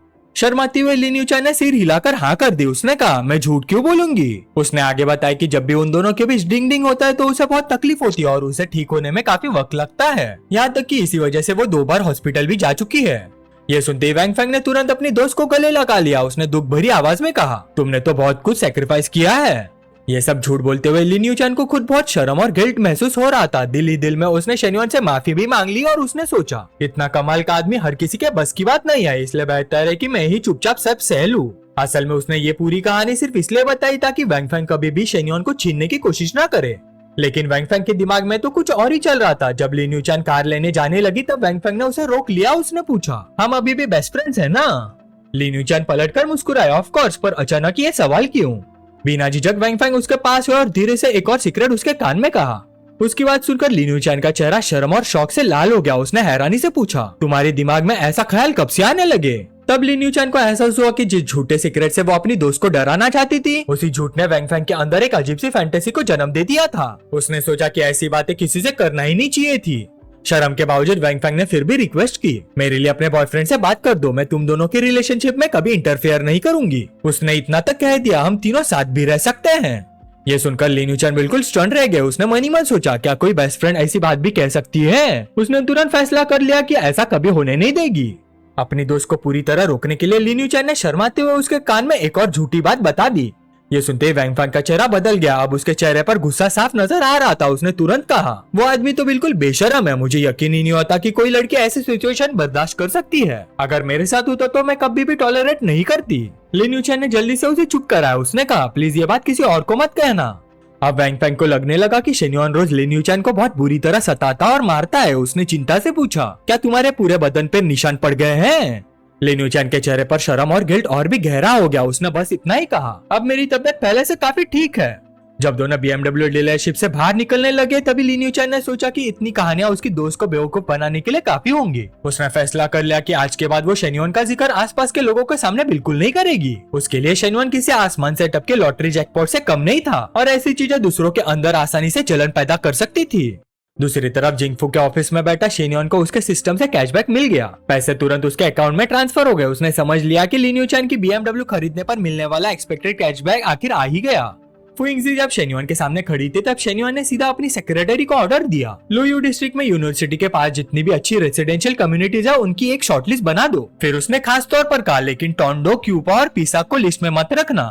ये सुनते फुइंगजी हैरान रह गए। उसने तुरंत पूछा, बॉस उन 3 एरियाज को लिस्ट से क्यों हटाना है? शेन्युन ने बड़े आराम से जवाब दिया, क्योंकि वहाँ मैं पहले ही घर खरीद चुका हूँ। मैं सारी लड़कियों को एक ही नेबरहुड में थोड़ी रख सकता हूँ। ये बात सुनते ही फुइंगजी बिल्कुल सन रह गया। उसने मन ही मन सोचा, तो बॉस ने 3 अलग अलग लड़कियों के लिए 3 अलग अलग कम्युनिटीज में घर खरीद लिए और अब चौथी के लिए भी घर लेने की तैयारी कर रहे हैं। जितना ज्यादा वो सोचती रहती थी उतना ही अपने बॉस की कैपेबिलिटी पर इम्प्रेस होती जा रही थी। शेन्युन ने देखा कि उसकी सेक्रेटरी फिर से ख्यालों में खो गई है। वो हल्का सा मुस्कुराया और बोला, ज़ैंग्यू को मेरे ऑफिस भेजो, मुझे उसे एक जरूरी बात करनी है। फुइंगजी ने बिना देरी किया हाँ में सिर हिला दिया, कोई प्रॉब्लम नहीं बॉस। थोड़ी देर बाद ज़ैंग यू ऑफिस में आया और अदब से शेन्योन को ग्रीट किया। शेन्योन ने सीधा पूछा, हमने जो योगा स्टूडियोज खरीदे उनमें जॉन फैन सबसे बड़ा वाला है ना? ज़ैंग यू ने तुरंत जवाब दिया, जी बॉस बिल्कुल। शेन्योन ने एक डॉक्यूमेंट उसके हाथ में दिया और कहा, मैं वहाँ एक इंसान को एडमिनिस्ट्रेटिव मैनेजर अपॉइंट करने वाला हूँ। तुम टोंगवांग से कहना कि वो उसके साथ जितना हो सके कोऑपरेट करे। डॉक्यूमेंट लेते ज़ैंग यू ने तुरंत कहा, जी बॉस समझ गया। ऑफिस से बाहर निकलते उसने डॉक्यूमेंट खोला, उसमें लिन यूचान की इन्फॉर्मेशन थी। रिकॉर्ड्स के मुताबिक लिन यूचान ऑफिशियली शेन्योन की कंपनी ज्वाइन कर चुकी थी। डॉक्यूमेंट्स देखते हुए ज़ैंग यू सोचने लगा, होइंगजी, कोचलू, शाओले, जिनान और अब डिवोर्स लिन यूचान, यह आखिर कितनी नंबर की लड़की है? उसने मन ही मन सोचा, बॉस सच में कमाल के इंसान है, इतनी सारी लड़कों को इतनी आसानी से मैनेज कर लेते हैं। नॉर्मल लोग तो अपने रिलेशनशिप छुपाते फिरते हैं, लेकिन बॉस तो सबको खुलेआम एक ही कंपनी में रख रहे हैं। दूसरी तरफ जिया ने शेन्योन को खुशी से एक मैसेज भेजा। उसने लिखा, मुझे भूल तो नहीं गए ना? मैं रेजिग्नेशन कंप्लीट कर चुकी हूँ और कल स्टार सिटी की फ्लाइट भी बुक कर ली है। फिर उसने प्यार से याद दिलाया, जब हम साथ में थे तब तुमने जो प्रॉमिसेस किए थे उन्हें मत भूलना। शेन्योन ने रिप्लाई किया, बहुत अच्छा, कल तुम मेरे साथ एक विला इंस्पेक्ट करने चलोगी और टेंशन मत लो, मैं तुम्हारा अच्छे से ख्याल रखूंगा। ऑफिस में काम करते हुए शेन्योन के चेहरे पर हल्की सी मुस्कान आ गई। उसने सोचा, जिया बिल्कुल सही वक्त पर आ रही है, मेरी टीम धीरे धीरे कंप्लीट हो रही है, मैनेजमेंट पहले से ज्यादा रिलायबल बन रही है और हर इंसान अपनी सही पोजीशन पर पहुंच रहा है। मुस्कुराते हुए उसने सोचा कि उसके सिस्टम का मिशन सिर्फ 2 महीने के अंदर ही रिजल्ट दिखाना शुरू कर देगा और ये रिजल्ट सिर्फ कैशबैक से भी कहीं ज्यादा होंगे। उसे उस मिस्टीरियस इंडस्ट्री रिवॉर्ड का भी बेसब्री से इंतजार था। उसका मानना था कि उस रिवॉर्ड की वैल्यू शायद जिनफू हेल्थ मैनेजमेंट से भी कहीं ज्यादा होगी। तभी उसकी सोच दरवाजे पर हुई नॉक से टूट गई। उसने अंदर आने की परमिशन दे दी। दरवाजा खुला और एक खूबसूरत लड़की अंदर आई। वो और कोई नहीं थी, जिनान थी। मुस्कुराते हुए उसने शेन्योन को ग्रीट किया और धीरे धीरे उसके डेस्क के पास आ गई। फिर शर्माते हुए बोली, शाओले ने मुझे बताया कि आज रात मैं आपके साथ रह सकती हूँ, क्या ये बात सच है? शेन्योन अपनी कुर्सी पर हल्का सा पीछे हुआ और जानबूझकर हैरान बन गया। उसने पूछा, मैंने ऐसे कब कहा था? असल में वो सिर्फ जिनान को छेड़ रहा था। लेकिन उसकी बात सुनते ही जिनान का चेहरा शर्म से लाल हो गया। उसने तुरंत सिर झुका लिया और धीरे से बोली, शायद शाओले ने गलत सुन लिया होगा या फिर उसने सिचुएशन को गलत समझ लिया, मुझे माफ कीजिए। शेन्योन को तुरंत समझ आ गया कि जिनान उसका मजाक समझ ही नहीं पाई। ये सुनकर जिनान चुपचाप मुड़ गई और बोली, मैं चलती हूँ। लेकिन शेन्योन ने तुरंत उसे रोक लिया। उसने मुस्कुराते हुए कहा, सॉरी, मैं बस तुमसे मजाक कर रहा था। फिर हंसकर बोला, तुम्हें बेवकूफ बनाना कितना आसान है। शेन्योन ने जैसे ही जिनान का हाथ पकड़ा, उसने उसे हल्की सी खींचकर अपनी तरफ कर लिया। जिनान का बैलेंस बिगड़ गया और वो सीधा शेन्योन की गोद में बैठ गई। दोनों एक दूसरे के काफी करीब थे। शेन्योन मुस्कुराकर बोला, चलो आज साथ में डिनर करते हैं। जिनान शर्माते हुए मान गई, लेकिन उसने धीरे से पूछा, क्या हमें शाओले को भी साथ बुलाना चाहिए? शेन्योन हंस पड़ा और बोला, क्या शाओले ने तुम्हें ये नहीं बताया कि कल उसे और कोचलू को पनिशमेंट मिली थी? फिर उसने आगे कहा, वैसे भी पिछले कुछ दिनों से मैं तुम्हारे साथ ज्यादा टाइम नहीं बिता पाया, तो बताओ क्या तुम मुझसे नाराज हो? ये सुनते ही जिनान का चेहरा खुशी से चमक उठा। उसने तुरंत सिर हिलाकर कहा, नहीं, मैं बिल्कुल नाराज नहीं हूँ। ये जवाब सुनकर शेन्योन भी खुश हो गया। उसने मजाक में फिर से छेड़ते हुए पूछा, अच्छा तो जब हम तीनों साथ थे तभी तुम्हें कोई प्रॉब्लम नहीं हुई थी? जिनान ने शर्माते हुए जवाब दिया, मुझे कोई प्रॉब्लम नहीं थी। शेन्योन धीरे धीरे उसके और करीब आया। जिनान का चेहरा शर्म से पूरा लाल हो गया, खासकर तब से जब शेन्योन ने उसके शरीर पर अपने हाथ रगड़ने शुरू किए। शेन्योन हंसकर बोला, फिर तुम इतनी परेशान किस बात को लेकर रहती हो जब तुम्हें इन सब चीजों की कोई प्रॉब्लम ही नहीं है? शेन्योन की बात सुनकर जिनान ने शर्माते हुए धीरे से जवाब दिया, मुझे किसी और चीज की परवाह नहीं है, बस आप मेरे लिए थोड़ा सा वक्त निकाल लिया कीजिए। ये सुनकर शेन्योन ने गहरी सांस ली। वो मुस्कुरा कर बोला, लगता है यही सबसे मुश्किल गिफ्ट है जो मैं तुम्हें दे सकता हूँ। मनी मन उसने सोचा, जब तक हम सब एक ही घर में साथ रहना शुरू नहीं कर देते तब तक मेरे पास किसी एक के लिए कभी भी काफी वक्त नहीं होगा। ये सोचकर उसने फैसला किया कि आज रात वो जिनान के साथ ज्यादा से ज्यादा वक्त बिताएगा ताकि अगले पूरे हफ्ते तक उसे उसकी कमी महसूस ना हो। फिर उसने मुस्कुराते हुए कहा, चलो चलते हैं। जिनान ने खुशी से हाँ में सिर हिलाया और अपना बैग उठाने के लिए खड़ी हो गई। जैसे ही शेन्योन और जिनान ऑफिस से बाहर निकले, सेक्रेटरी ने तुरंत उन्हें देख लिया। वो शेन्योन के पास आई और बोली, बॉस, दूसरे रूम में 2 लेडीज आपसे मिलने आई हैं। ये सुनकर शेन्योन थोड़ा हैरान हो गया। सेक्रेटरी ने हाथ से इशारा करके बताया कि वो किस रूम में बैठे हैं। जब शेन्योन वहाँ पहुंचा तो अंदर का सीन देखकर वो भी एक पल के लिए रुक गया। अंदर लूबिंग और जाओ पे वे बैठे हुए थे। उसने मनी मन सोचा, क्या ये दोनों एक दूसरे को जानती हैं? उधर रूम के अंदर जैसे ही जाओ पे वे की नजर जिनान पर पड़ी, उसने धीरे से लूबिंग से पूछा, क्या ये वही लड़की है जिसे तुमने पिछली बार देखा था? लूबिंग ने सिर हिलाकर मना कर दिया, नहीं, ये वो लड़की नहीं है। ये सुनते ही जाओ पेवे की आंखें फैल गई, मतलब ये तीसरी लड़की है। लूबिंग ने बस चुपचाप हाँ में सिर हिला दिया। उसकी नजर लगातार शेन्योन और जिनान पर ही टिकी हुई थी। उसने सोचा, जब भी मेरी मुलाकात शेन्योन से होती है हर बार उसके साथ कोई ना कोई अलग लड़की होती है। क्या ये वाकई इतना पॉपुलर है लड़कियों के बीच? जाओ पेवे ने धीरे से कहा, अब समझ में आया कि उसने मेरी बहन को कोई इंटरेस्ट क्यों नहीं दिखाया। उसके साथ जो लड़की अभी है वही मेरी बहन से ज्यादा खूबसूरत है और शायद पहली 2 लड़कियां भी इसी लेवल की होंगी। ये सुनते ही लूबिंग तुरंत खड़ी हो गई। उसने हैरानी से बोला, तुम्हारी सोच भी कितनी अजीब है, क्या तुम्हें उससे नफरत नहीं करनी चाहिए? इतनी सारी लड़कियों के साथ घूमता रहता है। जाओ पेवे ने उल्टा हैरान होकर पूछा, मैं उससे नफरत क्यों करूँ? मैं थोड़ी ना उसकी गर्लफ्रेंड बनना चाहती हूँ। वो कितनी लड़कियों के साथ रहता है, उससे मुझे क्या फर्क पड़ता है? तभी शेन्युन रूम के अंदर आया। उसने शांत आवाज में पूछा, तुम दोनों मुझे ढूंढ रही थी? लूबिंग थोड़ी शर्माते हुए बोली, मैं काफी टाइम से आपको प्रॉपरली थैंक यू कहना चाहती थी। आपने मेरी फैमिली की बहुत हेल्प की थी। मैं कई बार आपसे मिलने आई, लेकिन आप मेरे मैसेजेस का रिप्लाई नहीं दे रहे थे। आज तो बस किस्मत अच्छी थी कि आपसे मुलाकात हो गई। फिर उसने धीरे से पूछा, क्या आज आपके पास थोड़ा टाइम है? शेन्युन ने सीधा जवाब दिया, नहीं। लूबिंग ने फिर पूछा, तो कल रात को नहीं, लेकिन लंच के टाइम अगर पॉसिबल हो? शेन्युन ने आराम से कहा, मैं पहले अपना शेड्यूल देखूंगा, अगर टाइम हुआ तो तुम्हें बता दूंगा। ये सुनकर लूबिंग के चेहरे पर हल्की सी उदासी आ गई। उसे लगा कि ये बस पोलाइट तरीके से मना करना है। तभी जाओ पेवे बीच में बोली, वैसे आपको मेरी याद है? इस बार शेन्युन के चेहरे पर मुस्कान आ गई। उसने तुरंत जवाब दिया, बिल्कुल, तुम बाओपिंग की कजन जाओ पेवे हो। ये सुनते ही जाओ पेवे शर्मा गई। उसने नखरे से कहा, मुझे छोटी बहन मत बुलाइए, मैं आपसे 1 महीना बड़ी हूँ। शेन्युन हंसी रोक कर बोला, लेकिन मैं तुम्हारे बड़े भाई का दोस्त हूँ, इसलिए तुम्हें मुझे बड़े भाई की तरह ही ट्रीट करना चाहिए। फिर मजाक में बोला, वैसे भी किसी को छोटी बहन कहना अच्छा लगता है, उसे लगता है कि तुम और भी यंग हो। ये सुनते ही जाओ पेवे ने बिना सोचे अपने चेहरे को हाथ लगाकर देखना शुरू कर दिया, जैसे वो चेक कर रही हो कि क्या वो सच में यंग लगती है। लूबिंग ने देखा कि बात कहीं और ही निकल गई है। उसने धीरे से जाओ पेवे को कोहनी मारी। जाओ पेवे तुरंत संभल गई और बोली, छोड़िए ये सब, हम दोनों सिर्फ आपको थैंक यू बोलने आए हैं, इसलिए सोचा था अगर आपके पास थोड़ा वक्त हो तो हम साथ में डिनर कर लेते। शेन्युन मुस्कुरा कर बोला, अच्छा तुम भी चलोगी? ये सवाल सुनकर जाओ पेवे खुद हैरान रह गई। उसने मन ही मन सोचा, मैं क्यों जाऊंगी, मुझे तो बस लूबिंग साथ लाई थी। उधर लूबिंग का दिल थोड़ा सा बैठ गया। उसने सोचा, डिनर के लिए तो मैंने इनवाइट किया था, लेकिन शेन्युन ने पूछा भी तो जाओ पेवे से, क्या उसकी नजर में मेरी इंपॉर्टेंस इतनी कम है? शेन्युन मुड़कर जाने ही वाला था, लेकिन अचानक उसने पलटकर लूबिंग की तरफ देखा और मुस्कुराया, मैं बस मजाक कर रहा था, मैं पहले अपना शेड्यूल चेक करूंगा, आने वाले कुछ दिन काफी बिजी रहूंगा, इसलिए अगले हफ्ते मिलते हैं। यह सुनकर लूबिंग के चेहरे पर दोबारा मुस्कान आ गई। उसने खुशी से हाँ में सिर हिला दिया। शेन्युन को दूर जाते हुए देखकर लूबिंग उसी की तरफ देखती रह गई। उसने सोचा, चाहे शेन्युन ने कोई पक्का टाइम ना दिया हो, लेकिन पहले के मुकाबले उसका एटीट्यूड काफी ज्यादा सिंसियर था। अपनी दोस्त का रिएक्शन देखकर जाओ पेवे उसके पास आई और धीरे से पूछा, तुम्हें अभी भी शेन्युन पसंद है क्या? ये सवाल सुनकर लूबिंग एकदम चुप हो गए। उसके गाल धीरे धीरे लाल होने लगे। उसने कभी सोचा भी नहीं था कि उससे ऐसा सवाल पूछा जाएगा। उसने दिल ही दिल में सोचा, हम दोनों को अलग हुए काफी वक्त हो चुका है और अब मेरे दिल में उसके लिए वैसी फीलिंग्स भी नहीं है, लेकिन सनसेट कैप में दोबारा मिलने के बाद से पता नहीं क्यों वो बार बार मेरे दिमाग में आ ही जाता है। दूसरी तरफ शेन्युन जिनान को लेकर एक रेस्टोरेंट पहुंच गया। जैसे ही दोनों अंदर गए, रेस्टोरेंट के ओनर ने दूर से ही मुस्कुराकर उनका स्वागत किया। अरे शेन्युन, काफी दिन बाद दिखाई दिए। फिर उसने मुस्कुराकर जिनान की तरफ देखा और पूछा, क्या ये तुम्हारी गर्लफ्रेंड है?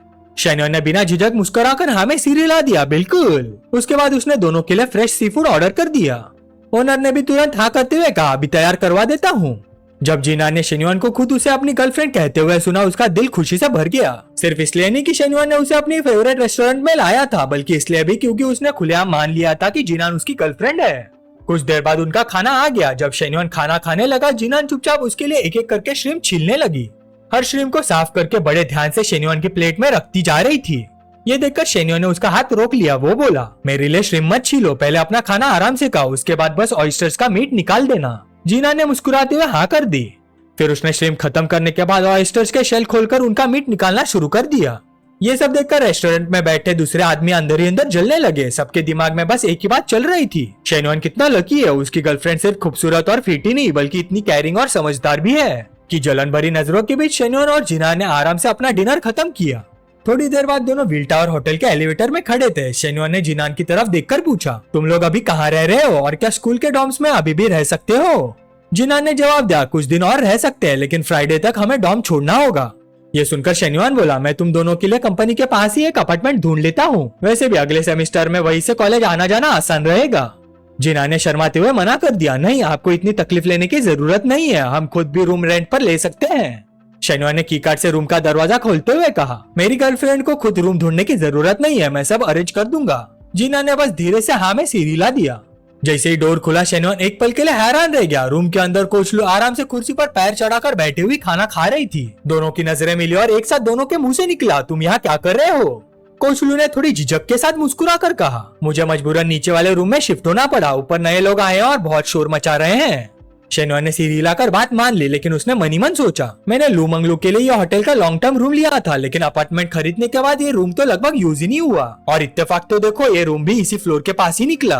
सिचुएशन देखकर कोचलू खड़ी हो गई। वो बोली, मैं वापस अपने ओरिजिनल रूम में चली जाती हूँ, शायद अब तक ऊपर वाले लोग भी शांत हो गए होंगे। लेकिन शेन्युआन ने तुरंत उसे रोक लिया। वो बोला, कोई जरूरत नहीं, यही रुक जाओ, अंदर एक बेड है और बाहर एक सोफा, हम तीनों आज रात यही एडजस्ट कर लेंगे। फिर उसने मुस्कुराकर पूछा, किसी को कोई ऑब्जेक्शन है? ये सुनकर दोनों लड़कियां चुप हो गई। कोचलू ने मनी मन सोचा, अब मना करने का भी कोई फायदा नहीं, इसने तो पहले डिसीजन ले लिया है। फिर उसने सीधा पूछा, अच्छा सोफा पर कौन सोएगा? मनी मन वो सोचती रही, मैं तो बिल्कुल सोफा पर नहीं सो सकती, आखिर ये रूम मेरे लिए ही रेंट पर लिया गया था, ऊपर से मैं सबसे बड़ी भी हूँ, मुझे सोफा पर सुलाना बिल्कुल ठीक नहीं होगा। शेन्युआन के चेहरे पर शरारती मुस्कान आ गई। वो मुस्कुरा कर बोला, चलो सोने का अरेंजमेंट बाद में देख लेंगे, अभी तो रात काफी बाकी है, मैं पहले नहा लेता हूँ। फिर उसने दोनों लड़कियों की तरफ देखकर मजाक में पूछा, तुम दोनों में से कौन मेरी नहाने में मदद करेगा?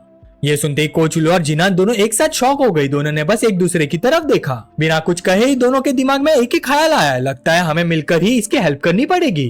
कोचलू कुछ देर तक सोचती रही। उसे अजीब लग रहा था कि कोई और इतने प्राइवेट पल का गवाह बने। वो कुछ बोलने वाली थी, लेकिन उससे पहले ही जिनान ने तुरंत हाथ उठा दिया, मैं हेल्प कर दूंगी।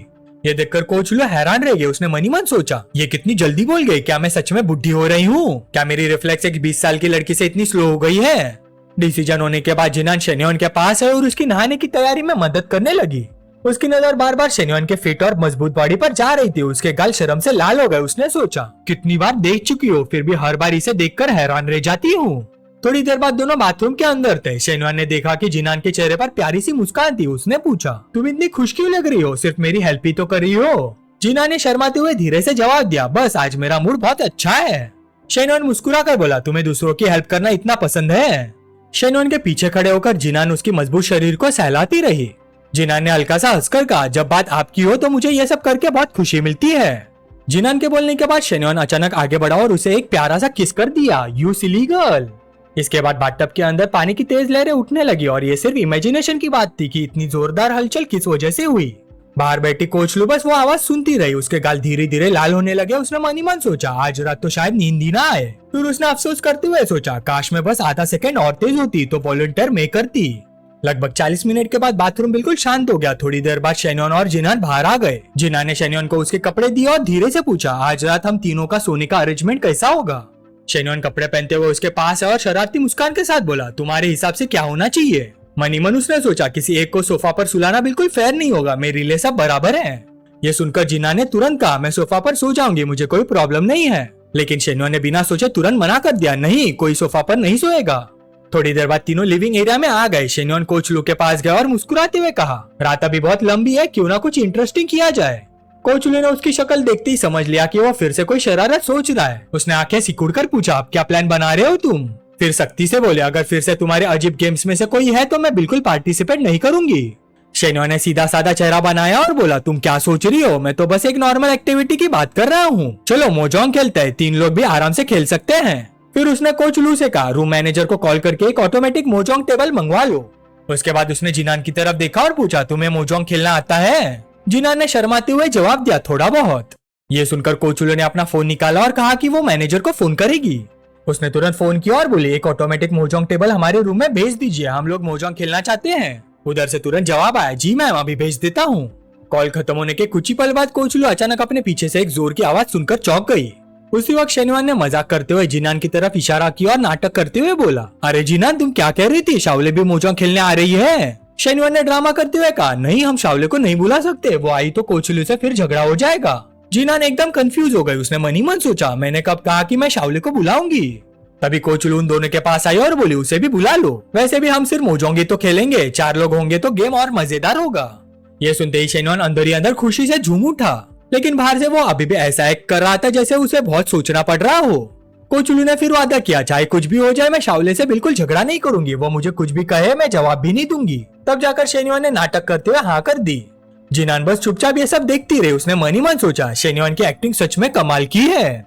कुछ देर बाद होटल का स्टाफ ऑटोमेटिक मोजोंग टेबल लेकर आया और रूम में सेट कर दिया। सब कुछ रेडी होने के बाद कोचलू ने पूछा, कितनी बैटिंग रखे? शेन्युआन हंसकर बोला, पैसे की बैटिंग का क्या फायदा, आखिर में पैसे तो वैसे भी मेरे पास वापस आ जाएंगे, इससे अच्छा तो पनिशमेंट रखते हैं, जो हारेगा वो करेले का जूस पिएगा। कोचलू ने तुरंत मना कर दिया, मुझे करेले का जूस पीना नहीं आता, कोई और पनिशमेंट रखो। शेन्युआन ने तुरंत दूसरा आइडिया दे दिया, तो फिर जो हारेगा वो एक कपड़ा उतारेगा। कोचलू ने तुरंत शेन्युआन की बात मानने से इनकार कर दिया, नो वे शेन्युआन। शेन्योन चुपके से मुस्कुरा दिया। उसने सोचा अभी तो हर बात मना कर रही है लेकिन बाद में मान ही जाएगी। लगभग आधे घंटे बाद शावले भी रूम में आ गए। अंदर आते ही उसने बड़े कॉन्फिडेंस से कहा, तुम लोगों ने बिल्कुल सही इंसान को बुलाया है, मोजोंग में मैं एक्सपर्ट हूँ। कोचलू ने उसे देखते भाई चढ़ा ली। उसने मन ही मन सोचा रात के 9 बज चुके हैं, फिर भी ये इतना सच धज कर आई है, बस दिखावा करना है इसे। शेन्योन टेबल के पास आया और बोला, अब हम चारों कंप्लीट है, गेम शुरू करते हैं। और याद रहे जो हारेगा वो करेले का जूस पिएगा। करेले का जूस रेडी कर दिया गया, मोजोंग की टाइल्स बांट दी गई और गेम शुरू हो गया। पहला राउंड खत्म होते ही कोचलू ने आंखें बंद करके एक गिलास करेले का जूस एक ही सांस में गटक लिया। अगले कुछ राउंड्स में शेन्योन लगातार जीतता रहा। उसके चेहरे पर जीत की मुस्कान साफ दिख रही थी। उधर शावले और जिनान इतना पी चुके थे कि दोनों के चेहरे टमाटर की तरह लाल हो गए थे। ये देखकर शेन्योन हंस पड़ा और बोला, अभी तो कोई बोल रहा था कि वो मोजोंग एक्सपर्ट है, लगता है एक्सपर्ट होना सिर्फ बोलने तक ही था। फिर उसने मजाक में कहा, तुम लोगों की ड्रिंकिंग कैपेसिटी भी कितनी वीक है। नशे से हल्की सी लड़खड़ाती आवाज में जिनान बोली, कोचलू आप फिर हार गई। कोचलू ने ग्लास नीचे रख दिया और हार मानकर बोली, मैं और नहीं पी सकती, अगर और पिया तो सच में उल्टी हो जाएगी। ये सुनते ही शावले बोली, नहीं पनिशमेंट से बच नहीं सकती, चाहे बाद में पीना, लेकिन करेले का जूस तो फिनिश करना ही पड़ेगा। कोचलू ने बेचारी सी शक्ल बनाकर शेन्योन की तरफ देखा। वो धीरे से बोली, सच में नहीं हो रहा क्या, तुम मुझे यही बेहोश होते देखना चाहते हो। शेन्योन ने अपनी चिन पर हाथ रखा और सोचने का नाटक किया, फिर बोला, अगर करेले का जूस नहीं पी सकती तो उसकी जगह एक कपड़ा उतार दो। ये सुनकर शावले अंदर ही अंदर हैरान रह गए। उसने सोचा तो ये गेम वाकई इतना डेंजरस है क्या? शेन्योन का शुरू से ही प्लान था कि मोजोंग को ऐसी गेम बना देना है। शेन्योन ने दोनों उंगलियां उठाकर कोचलू की तरफ दिखाई और बोला, दो ऑप्शन है, या करेले का जूस पियो या एक कपड़ा उतारो, डिसीजन लेने के लिए तुम्हारे पास 2 मिनट है। कोचलू बुरी तरह फंस गए। उसने मन ही मन सोचा, मैंने अपने पजामे के नीचे सिर्फ लॉन्जरी पहनी है तो जाहिर है मैं अपनी पैंट तो नहीं उतार सकती है ना। जिनान ने तुरंत शेन्योन से रिक्वेस्ट की, फिलहाल कोचलू की पनिशमेंट उधार रहने दो। लेकिन ये बोलते हुए उसके दिमाग में भी एक ख्याल आया, गेम की शुरुआत से ही कपड़े उतारने वाली पनिशमेंट की बात चल रही थी, अगर बाद में मैं हार गई तो कहीं मेरी बारी भी ना आ जाए। गेम के उस रूल की वजह से शावले चुपके से मुस्कुरा दी, क्योंकि उसने सोचा कि आखिर में उसे जरूर अपने कपड़े उतारने पड़ेंगे। उसके लिए पहले जो मोजोंग का गेम बोरिंग लगता था वो नए रूल्स की वजह से अब काफी एक्साइटिंग हो गया था। वो उम्मीद कर रही थी कि लू मंगलू कुछ राउंड्स हारेगी ताकि वो उसे छेड़ सके। लू मंगलू ने शावले का मजाक उड़ाने वाला एक्सप्रेशन नोटिस कर लिया और दिल ही दिल में इरिटेट होने लगी। उसने सोचा कि ये लड़की कुछ ज्यादा ही घमंड कर रही है, जबकि चारों में गेम खेलने की एबिलिटी सबसे कम इसी में थी। फिर लू मंगलू ने ठान लिया कि अब वो दोबारा नहीं हारेगी। वो शावले को गेम में इतना हरा देना चाहती थी कि आखिर में उसे पेनल्टी फेस करनी पड़े। अपना वाइन ग्लास टेबल पर रखने के बाद लू मंगलू ने बताया कि वो भी पेनल्टी एक्सेप्ट करेगी, लेकिन उसने सजेस्ट किया कि अगले राउंड से शेन्योन को वाइन पीना बंद करना होगा और उसकी जगह उसे भी गेम की पेनल्टी फॉलो करनी होगी, क्योंकि अगर वो लगातार पीता रहा तो बाकी लोग उसकी स्पीड का मुकाबला नहीं कर पाएंगे। लू मंगलू की बात में चैलेंज का अंदाज था और शावले ने भी तुरंत उसे एग्री कर लिया। दूसरी तरफ जिनान शेन्योन को कुछ कहने ही वाली थी, लेकिन जैसे उसने उसकी आंखों में कॉन्फिडेंस और एक्साइटमेंट देखा वो रुक गई। उसने डिसाइड किया कि उसका अच्छा मूड खराब न करना ही बेहतर होगा। इसी बीच लू मंगलू ने अपने कपड़ों के बटन्स खोलकर पेनल्टी के तौर पर अपने आप को एक्सपोज करने की कोशिश की। शावले ने मनी मन में उसे जज किया और सोचा कि ये भी कुछ कम बोल्ड नहीं है। जब लू मंगलू टेबल के पास ठीक से बैठ गई तो उसने सबको गेम कंटिन्यू करने को कहा। टाइल्स जल्दी से डिस्ट्रीब्यूट कर दिया गया और जब शावले ने अपनी फाइनल टाइल रखी तो लू मंगलू खुशी से बोली कि शावले ने लूजिंग टाइल दी है, इसलिए अब उसे पेनल्टी देनी होगी। शावले ने बिना किसी रिएक्शन के अपना पिंक आउटर गारमेंट उतार दिया और गेम के रूल्स को फॉलो किया। फिर एक और राउंड बीत गया और शावले ने फिर से लूजिंग टाइल दे दी। जिनान ने थोड़ी हिचकिचाहट के साथ उसे ये बात बताई। लू मंगलू ने मजाक उड़ाते हुए शावले को कहा कि अब बस घूरती मत रहो और जल्दी से अपनी पेनल्टी कंप्लीट करो। शावले ने अपनी मुट्ठियां बीच ली, लेकिन पूरे कॉन्फिडेंस के साथ उसने अपना अपर गारमेंट उतार दिया। शावले के ट्विन टाउज देखकर लू मंगलू को थोड़ी जलन महसूस हुई। शावले की फेयर और वेल शेप्ड अपीयरेंस देखकर उसे समझ आ गया कि शेन्योन उसे इतना पसंद क्यों करता है। फिर थोड़ी शर्मिंदगी के साथ शावले ने अपने बाल ठीक किए और कहा कि अब दोबारा गेम शुरू करते हैं। नए राउंड की शुरुआत होते ही जिनान को बहुत ज्यादा नर्वसनेस महसूस होने लगी। वो खुद को बार बार याद दिला रही थी कि इस बार उसे कोई गलती नहीं करनी है। ये सोचते हुए उसने बड़े ध्यान से अपनी नेक्स्ट टाइल चूज की। कुछ देर बाद शेन्योन ने एक नई टाइल उठाई और तुरंत उसे टेबल पर रख दिया, जैसे उसे अपनी जीत का पूरा यकीन हो। फिर वो एक्साइटमेंट के साथ तीनों लड़कियों को पेनल्टी कंप्लीट करने का ऑर्डर देने लगा। ये सुनकर तीनों लड़कियां बुरी तरह हेजिटेट करने लगी। शावले का चेहरा लाल पड़ गया। वो सोचने लगी कि पेनल्टी कैसे फेस करेगी और साथ ही उसे डर था कि कहीं वो दोबारा ना हार जाए। लू मंगलू भी इसी तरह कंफ्यूज थे, जबकि जिनान भी बुरी तरह हेजिटेट कर रही थी। आखिर में एक्सट्रीम नर्वसनेस के साथ लू मंगलू ने शेन्योन से रिक्वेस्ट की कि गेम यही रोक देते हैं। शावले ने भी उसकी बात सपोर्ट की और बहाना बनाया कि उसे चक्कर आ रहे हैं और अब वो कंटिन्यू नहीं कर सकती। शेन्योन ने अपना कॉलर का बटन खोला और एक मिस्चीवियस स्माइल के साथ कहा कि आप एक्टिंग करना बंद करो। उसने उन्हें याद दिलाया कि जब गेम खेलने का डिसीजन लिया है तो उसकी कॉन्सिक्वेंसेस भी फेस करनी होगी। फिर उसने जल्दी करने को कहा क्योंकि अगर उसे भी चांस मिला तो वो खुद भी पेनल्टी फेस करने के लिए रेडी था। ये सुनकर लू मंगलू ने शाओले को घूर कर देखा जैसे पूरी सिचुएशन के लिए उसे ब्लेम कर रही हो। लू मंगलू और शाओले दोनों को समझ आ गई कि एक पल के ओवर कॉन्फिडेंस और ज्यादा चैलेंज करने की वजह से दोनों खुद ही मुश्किल में फंस गई थी। शाओले के चेहरे पर तुरंत रिग्रेट नजर आने लगा क्योंकि उसने बिना सोचे समझे जल्दी कर दी थी। इसलिए दोनों को सजा स्वीकारनी पड़ी और उन्होंने अपने नीचे के कपड़े उतारने का फैसला किया। आखिर दोनों को पेनल्टी एक्सेप्ट करनी पड़ी और उन्होंने अपनी रिमेनिंग आउटर क्लोथिंग हटा दी।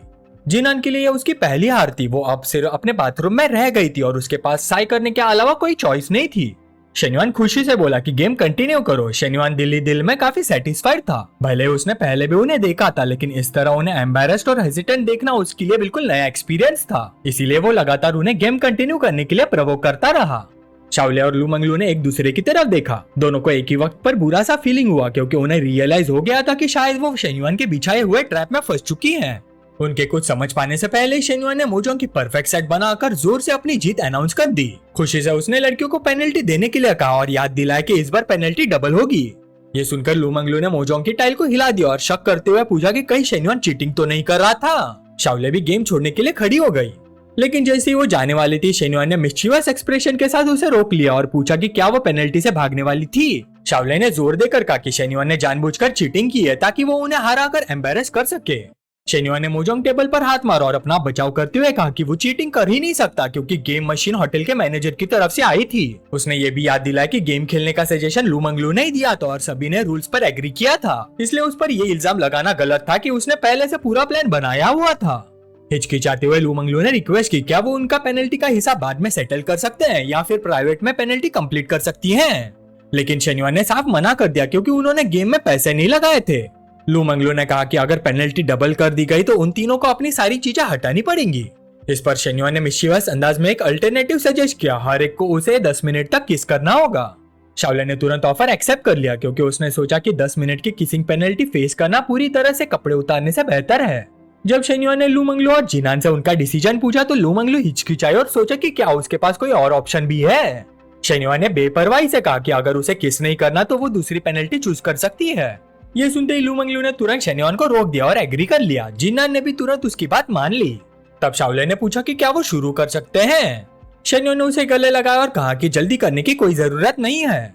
फिर उसने उसे उठाकर दोनों के सामने से ले जाकर बेड की तरफ ले जाने लगा। जब शाओले की सांसें भारी होने लगी और वो अपनी फीलिंग्स एक्सप्रेस करने लगी शेन्युआन ने उसके होठों पर एक गहरा और पैशनेट किस किया। ये सब देखकर लू मंगलू ने नर्वसनेस में अपने नेल्स काटने शुरू कर दिए। जो कुछ वो देख रही थी उससे उसे बहुत अजीब से एक्साइटमेंट महसूस हो रही थी और वो चुपके से सोचने लगी कि क्या बाद में उसके साथ भी ऐसी सिचुएशन होने वाली है। 10 मिनट बीतने के बाद शाओले चुपचाप बेड पर लेटी हुई थी। आंखें बंद थी और उसके चेहरे पर सेटिस्फेक्शन साफ नजर आ रहा था। शेन्युआन खड़ा हुआ अपने होठों को साफ किया और अपनी नजर लू मंगलू की तरफ कर दी जो अब नेक्स्ट टारगेट थी। जो कुछ अभी हुआ था उसे देखकर लू मंगलू बहुत नर्वस हो गई और शेन्युआन से रिक्वेस्ट की कि क्या वो उसकी टर्न स्किप कर सकता है। जिनान भी शर्म के मारे तुरंत अपनी नजरें हटा गई लेकिन शेन्युआन ने लू मंगलू का हाथ पकड़ा और कहा कि वो पहले आए। फिर उसने पूछा कि वो इतनी नर्वस क्यों हो रही है। हिचकिचाते हुए लू मंगलू ने बस इतना कहा कि वो इसलिए नर्वस है क्योंकि उसकी दोनों जूनियर सिस्टर्स देख रही हैं। इसके जवाब में शेन्युआन ने याद दिलाया कि शाओले ने भी थोड़ी देर पहले वही किया था। फिर उसने पूछा कि क्या वो अपनी जूनियर सिस्टर से भी ज्यादा वीक है। इसके बाद शेन्युआन ने तुरंत लू मंगलू के होठों पर सजा दी जबकि उसके हाथ शैतान की तरह रेंगने लगे। लू मंगलू का चेहरा लाल पड़ गया और उसने पूछा कि क्या शेन्युआन को पता भी है कि वो क्या कर रहा है। बिना किसी हेजिटेशन के शेन्युआन ने उसे बेड पर लिटा दिया और मिस्चीवियस स्माइल के साथ समझाया कि सबके लिए प्रोसेस सेम है और ये उसके लिए अपनी जूनियर सिस्टर्स के सामने एक अच्छा एग्जाम्पल सेट करने का मौका है। ये सुनते ही लू मंगलू की आंखें फैल गए और वो बार बार उसे रोकने के लिए कहने लगी लेकिन इससे पहले कि वो अपनी बात पूरी कर पाती शेन्युआन ने जोर से उसके निचले हिस्से के बचाव को तोड़ दिया। शेन्युआन के सडन बोल्डनेस देखकर जिनान ने शॉक में अपना मुंह कवर कर लिया ताकि उसके मुंह से चीख ना निकल जाए। लू मंगलू ने घबराकर शेन्युआन को रोकने की कोशिश की और रिक्वेस्ट की कि पहले उसकी बात सुन ले।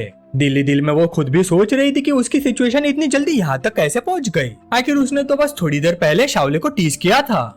दूसरी तरफ जिनान का चेहरा लाल था और उसका मन कर रहा था कि वो भाग जाए लेकिन उसका दिमाग उसे वहाँ से जाने नहीं दे रहा था। उसने तो ये भी सोचा कि काश वो शाओले के लिए डॉर्मेट्री से कुछ एक्स्ट्रा क्लोथ्स लेकर आई होती क्योंकि शायद शेन्युआन को वो भी पसंद आते।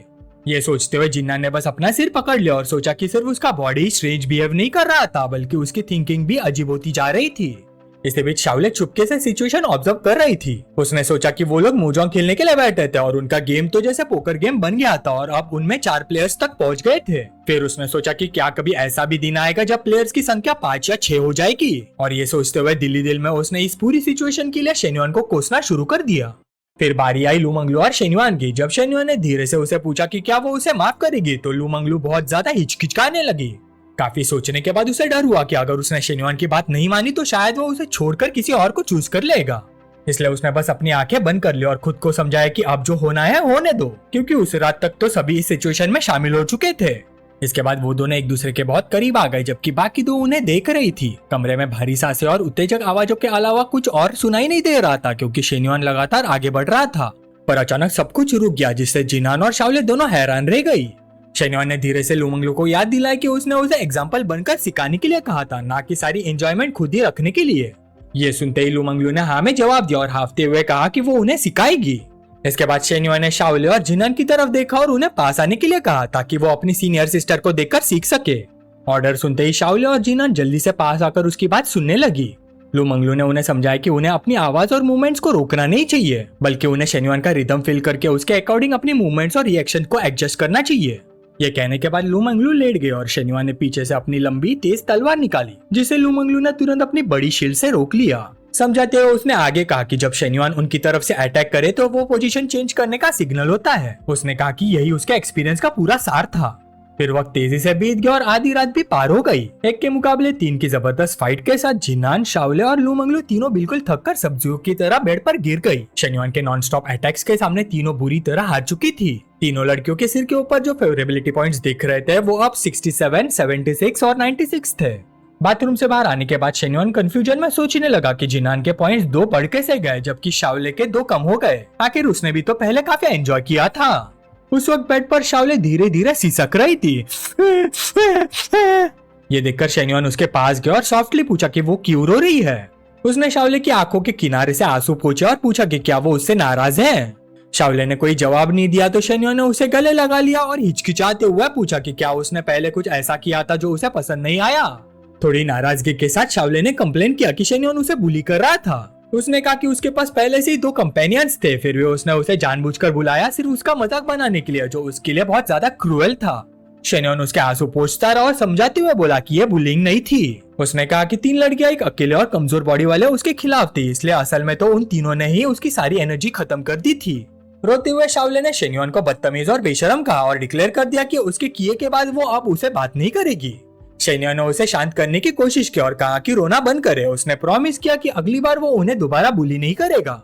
ये सुनकर शाओले ने पक्का कर लिया कि शेन्युआन को अपना प्रॉमिस जरूर निभाना होगा। फिर उसने एक और कंप्लेन की। उसने कहा कि शेन्युआन ने अनफेयरनेस की, क्योंकि लू मंगलू और जिनान को 2-2 चांसेस मिले, जबकि उसे सिर्फ 1 चांस मिला। ये सुनते ही शेन्युआन के पास कहने के लिए कुछ नहीं था। उसने रियलाइज किया कि शायद इसी वजह से शाओले की फेवरेबिलिटी 2 पॉइंट्स गिर गई थी। इसलिए वो शाओले के कान के पास गया और धीरे से कहा कि वो उसके साथ आए। ये सुनते ही शाओले की आंखें शौक से बड़ी हो गई। डाउट के साथ उसने पूछा कि क्या उसने सच में सही सुना है और क्या शेन्युआन अभी भी कंटिन्यू कर सकता है, जबकि वो ऑलरेडी इतना कुछ कर चुका था। शेन्युआन ने हाँ में सिर हिलाया और उसे एश्योर किया कि टेंशन लेने की कोई जरूरत नहीं, क्योंकि उसके लिए ये कुछ भी नहीं था। फिर वो प्राउडली बोला कि वो एक ऐसा इंसान है जो एक्स्ट्राऑर्डिनरी ट्रिक्स का यूज करता है। शाओले ने धीरे से पूछा कि क्या उसे अपना आउटफिट चेंज करके एक शॉर्ट डेनिम स्कर्ट और व्हाइट थाई हाई सॉक्स पहन लेना चाहिए। ये सुनकर शेन्युआन सरप्राइज में एकदम से सांस खींच बैठा। शाओले ने अपनी बात कंटिन्यू करते हुए कहा कि उसने नोटिस किया था कि मोजोंग गेम शुरू होने के वक्त से शेन्युआन उसकी स्टॉकिंग्स को देख रहा था, इसलिए उसने सोचा कि शायद शेन्युआन को वो बहुत पसंद है। ये सुनकर शेन्युआन मुस्कुरा दिया। उसने शाओले की बात मान लिया और उसको जाकर कपड़े बदलने के लिए कह दिया। फिर वक्त बहुत तेजी से बीत गया और देखते ही देखते अगला दिन आ गया। पता ही नहीं चला कितना टाइम बीत चुका था जब सूरज की सुनहरी किरणें खिड़की के शीशे से होकर बेड पर आ पड़ी। तभी सिस्टम की आवाज गूंज उठी, जो अनाउंस कर रही थी कि एक परफेक्ट लाइफ पाथ के लिए हमेशा ऑपोजिट जेंडर की कंपेनियन की जरूरत होती है और इन कंपेनियंस की क्वालिटी उनके फेवरेबिलिटी लेवल पर डिपेंड करती है। सिस्टम ने शेन्युआन को बधाई दी, क्योंकि अब 10 एनपीसीज का फेवरेबिलिटी लेवल 70 या उससे ज्यादा हो चुका था और इस अचीवमेंट के लिए उसे एक ग्रीन बाम्बू बैच मिला। सिस्टम ने यह भी याद दिलाया कि हर बैच के साथ एक कॉरेस्पॉन्डिंग रिवॉर्ड होता है और इस वक्त उस अचीवमेंट का रिवॉर्ड डिस्ट्रीब्यूट किया जा रहा है। ये सुनकर शेन्युआन ने आंखें खोली और शौक में सोचने लगा कि उसके पास 10 एनपीसीज का फेवरेबिलिटी लेवल 70 से ऊपर कैसे पहुंच गया। शेन्युआन ने अपने दिमाग में अपने हारेम के मेंबर्स को एक एक करके काउंट करना शुरू कर दिया। सबसे पहले उसने कोच लू को काउंट किया जो उसकी लिनियो चैन से अलग थी। फिर उसने अपनी सिस्टर इन लॉ ली मैंग को काउंट किया, उसके साथ रहने वाली ली जाओ को और अपने एकेडमिक एडवाइजर को भी। उसने बबली एटीट्यूड वाली फैन मिनहुई को भी इंक्लूड किया और पैसे प्रोवाइड करने वाली चन्ना को भी, और वो लड़की शिन्यू को भी जिसके सामने काफी बड़ा और राउंड फिगर था। फिर उसने अपनी सबसे रिसेंट 2 यंगर स्टूडेंट्स जिनहान और शाओले को भी काउंट किया। यहाँ पहुंचकर शेन्युआन ने अपना सिर खुजाया। कंफ्यूज होकर उसने दोबारा काउंट किया लेकिन अभी तक सिर्फ 9 ही लोग थे। वो सोचने लगा कि आखिर 10वीं कौन रह गई, या फिर शायद वो जाओ पेवे को ही भूल गया। तभी शेन्युआन के थॉट सुवे की तरफ चले गए क्योंकि वो दोनों अगले दिन साथ में विला इंस्पेक्ट करने वाले थे। अगली सुबह शेन्युआन के दिमाग में एक हल्की सी क्यूरियोसिटी जागी। वो सोचने लगा कि सिस्टम ने जो बैजेस कलेक्ट किए थे उनका आखिर पर्पस क्या था। जैसे शेन्युआन हिला, सिस्टम ने अंधेरे कमरे को रोशन कर दिया और समझाया कि हर बैच एक कॉरेस्पॉन्डिंग रिवॉर्ड देता है। साथ ही एम्प्लॉय लॉयल्टी को कल्टीवेट करने के लिए एक स्पेशल डिस्क्रिप्शन भी अनलॉक करता है।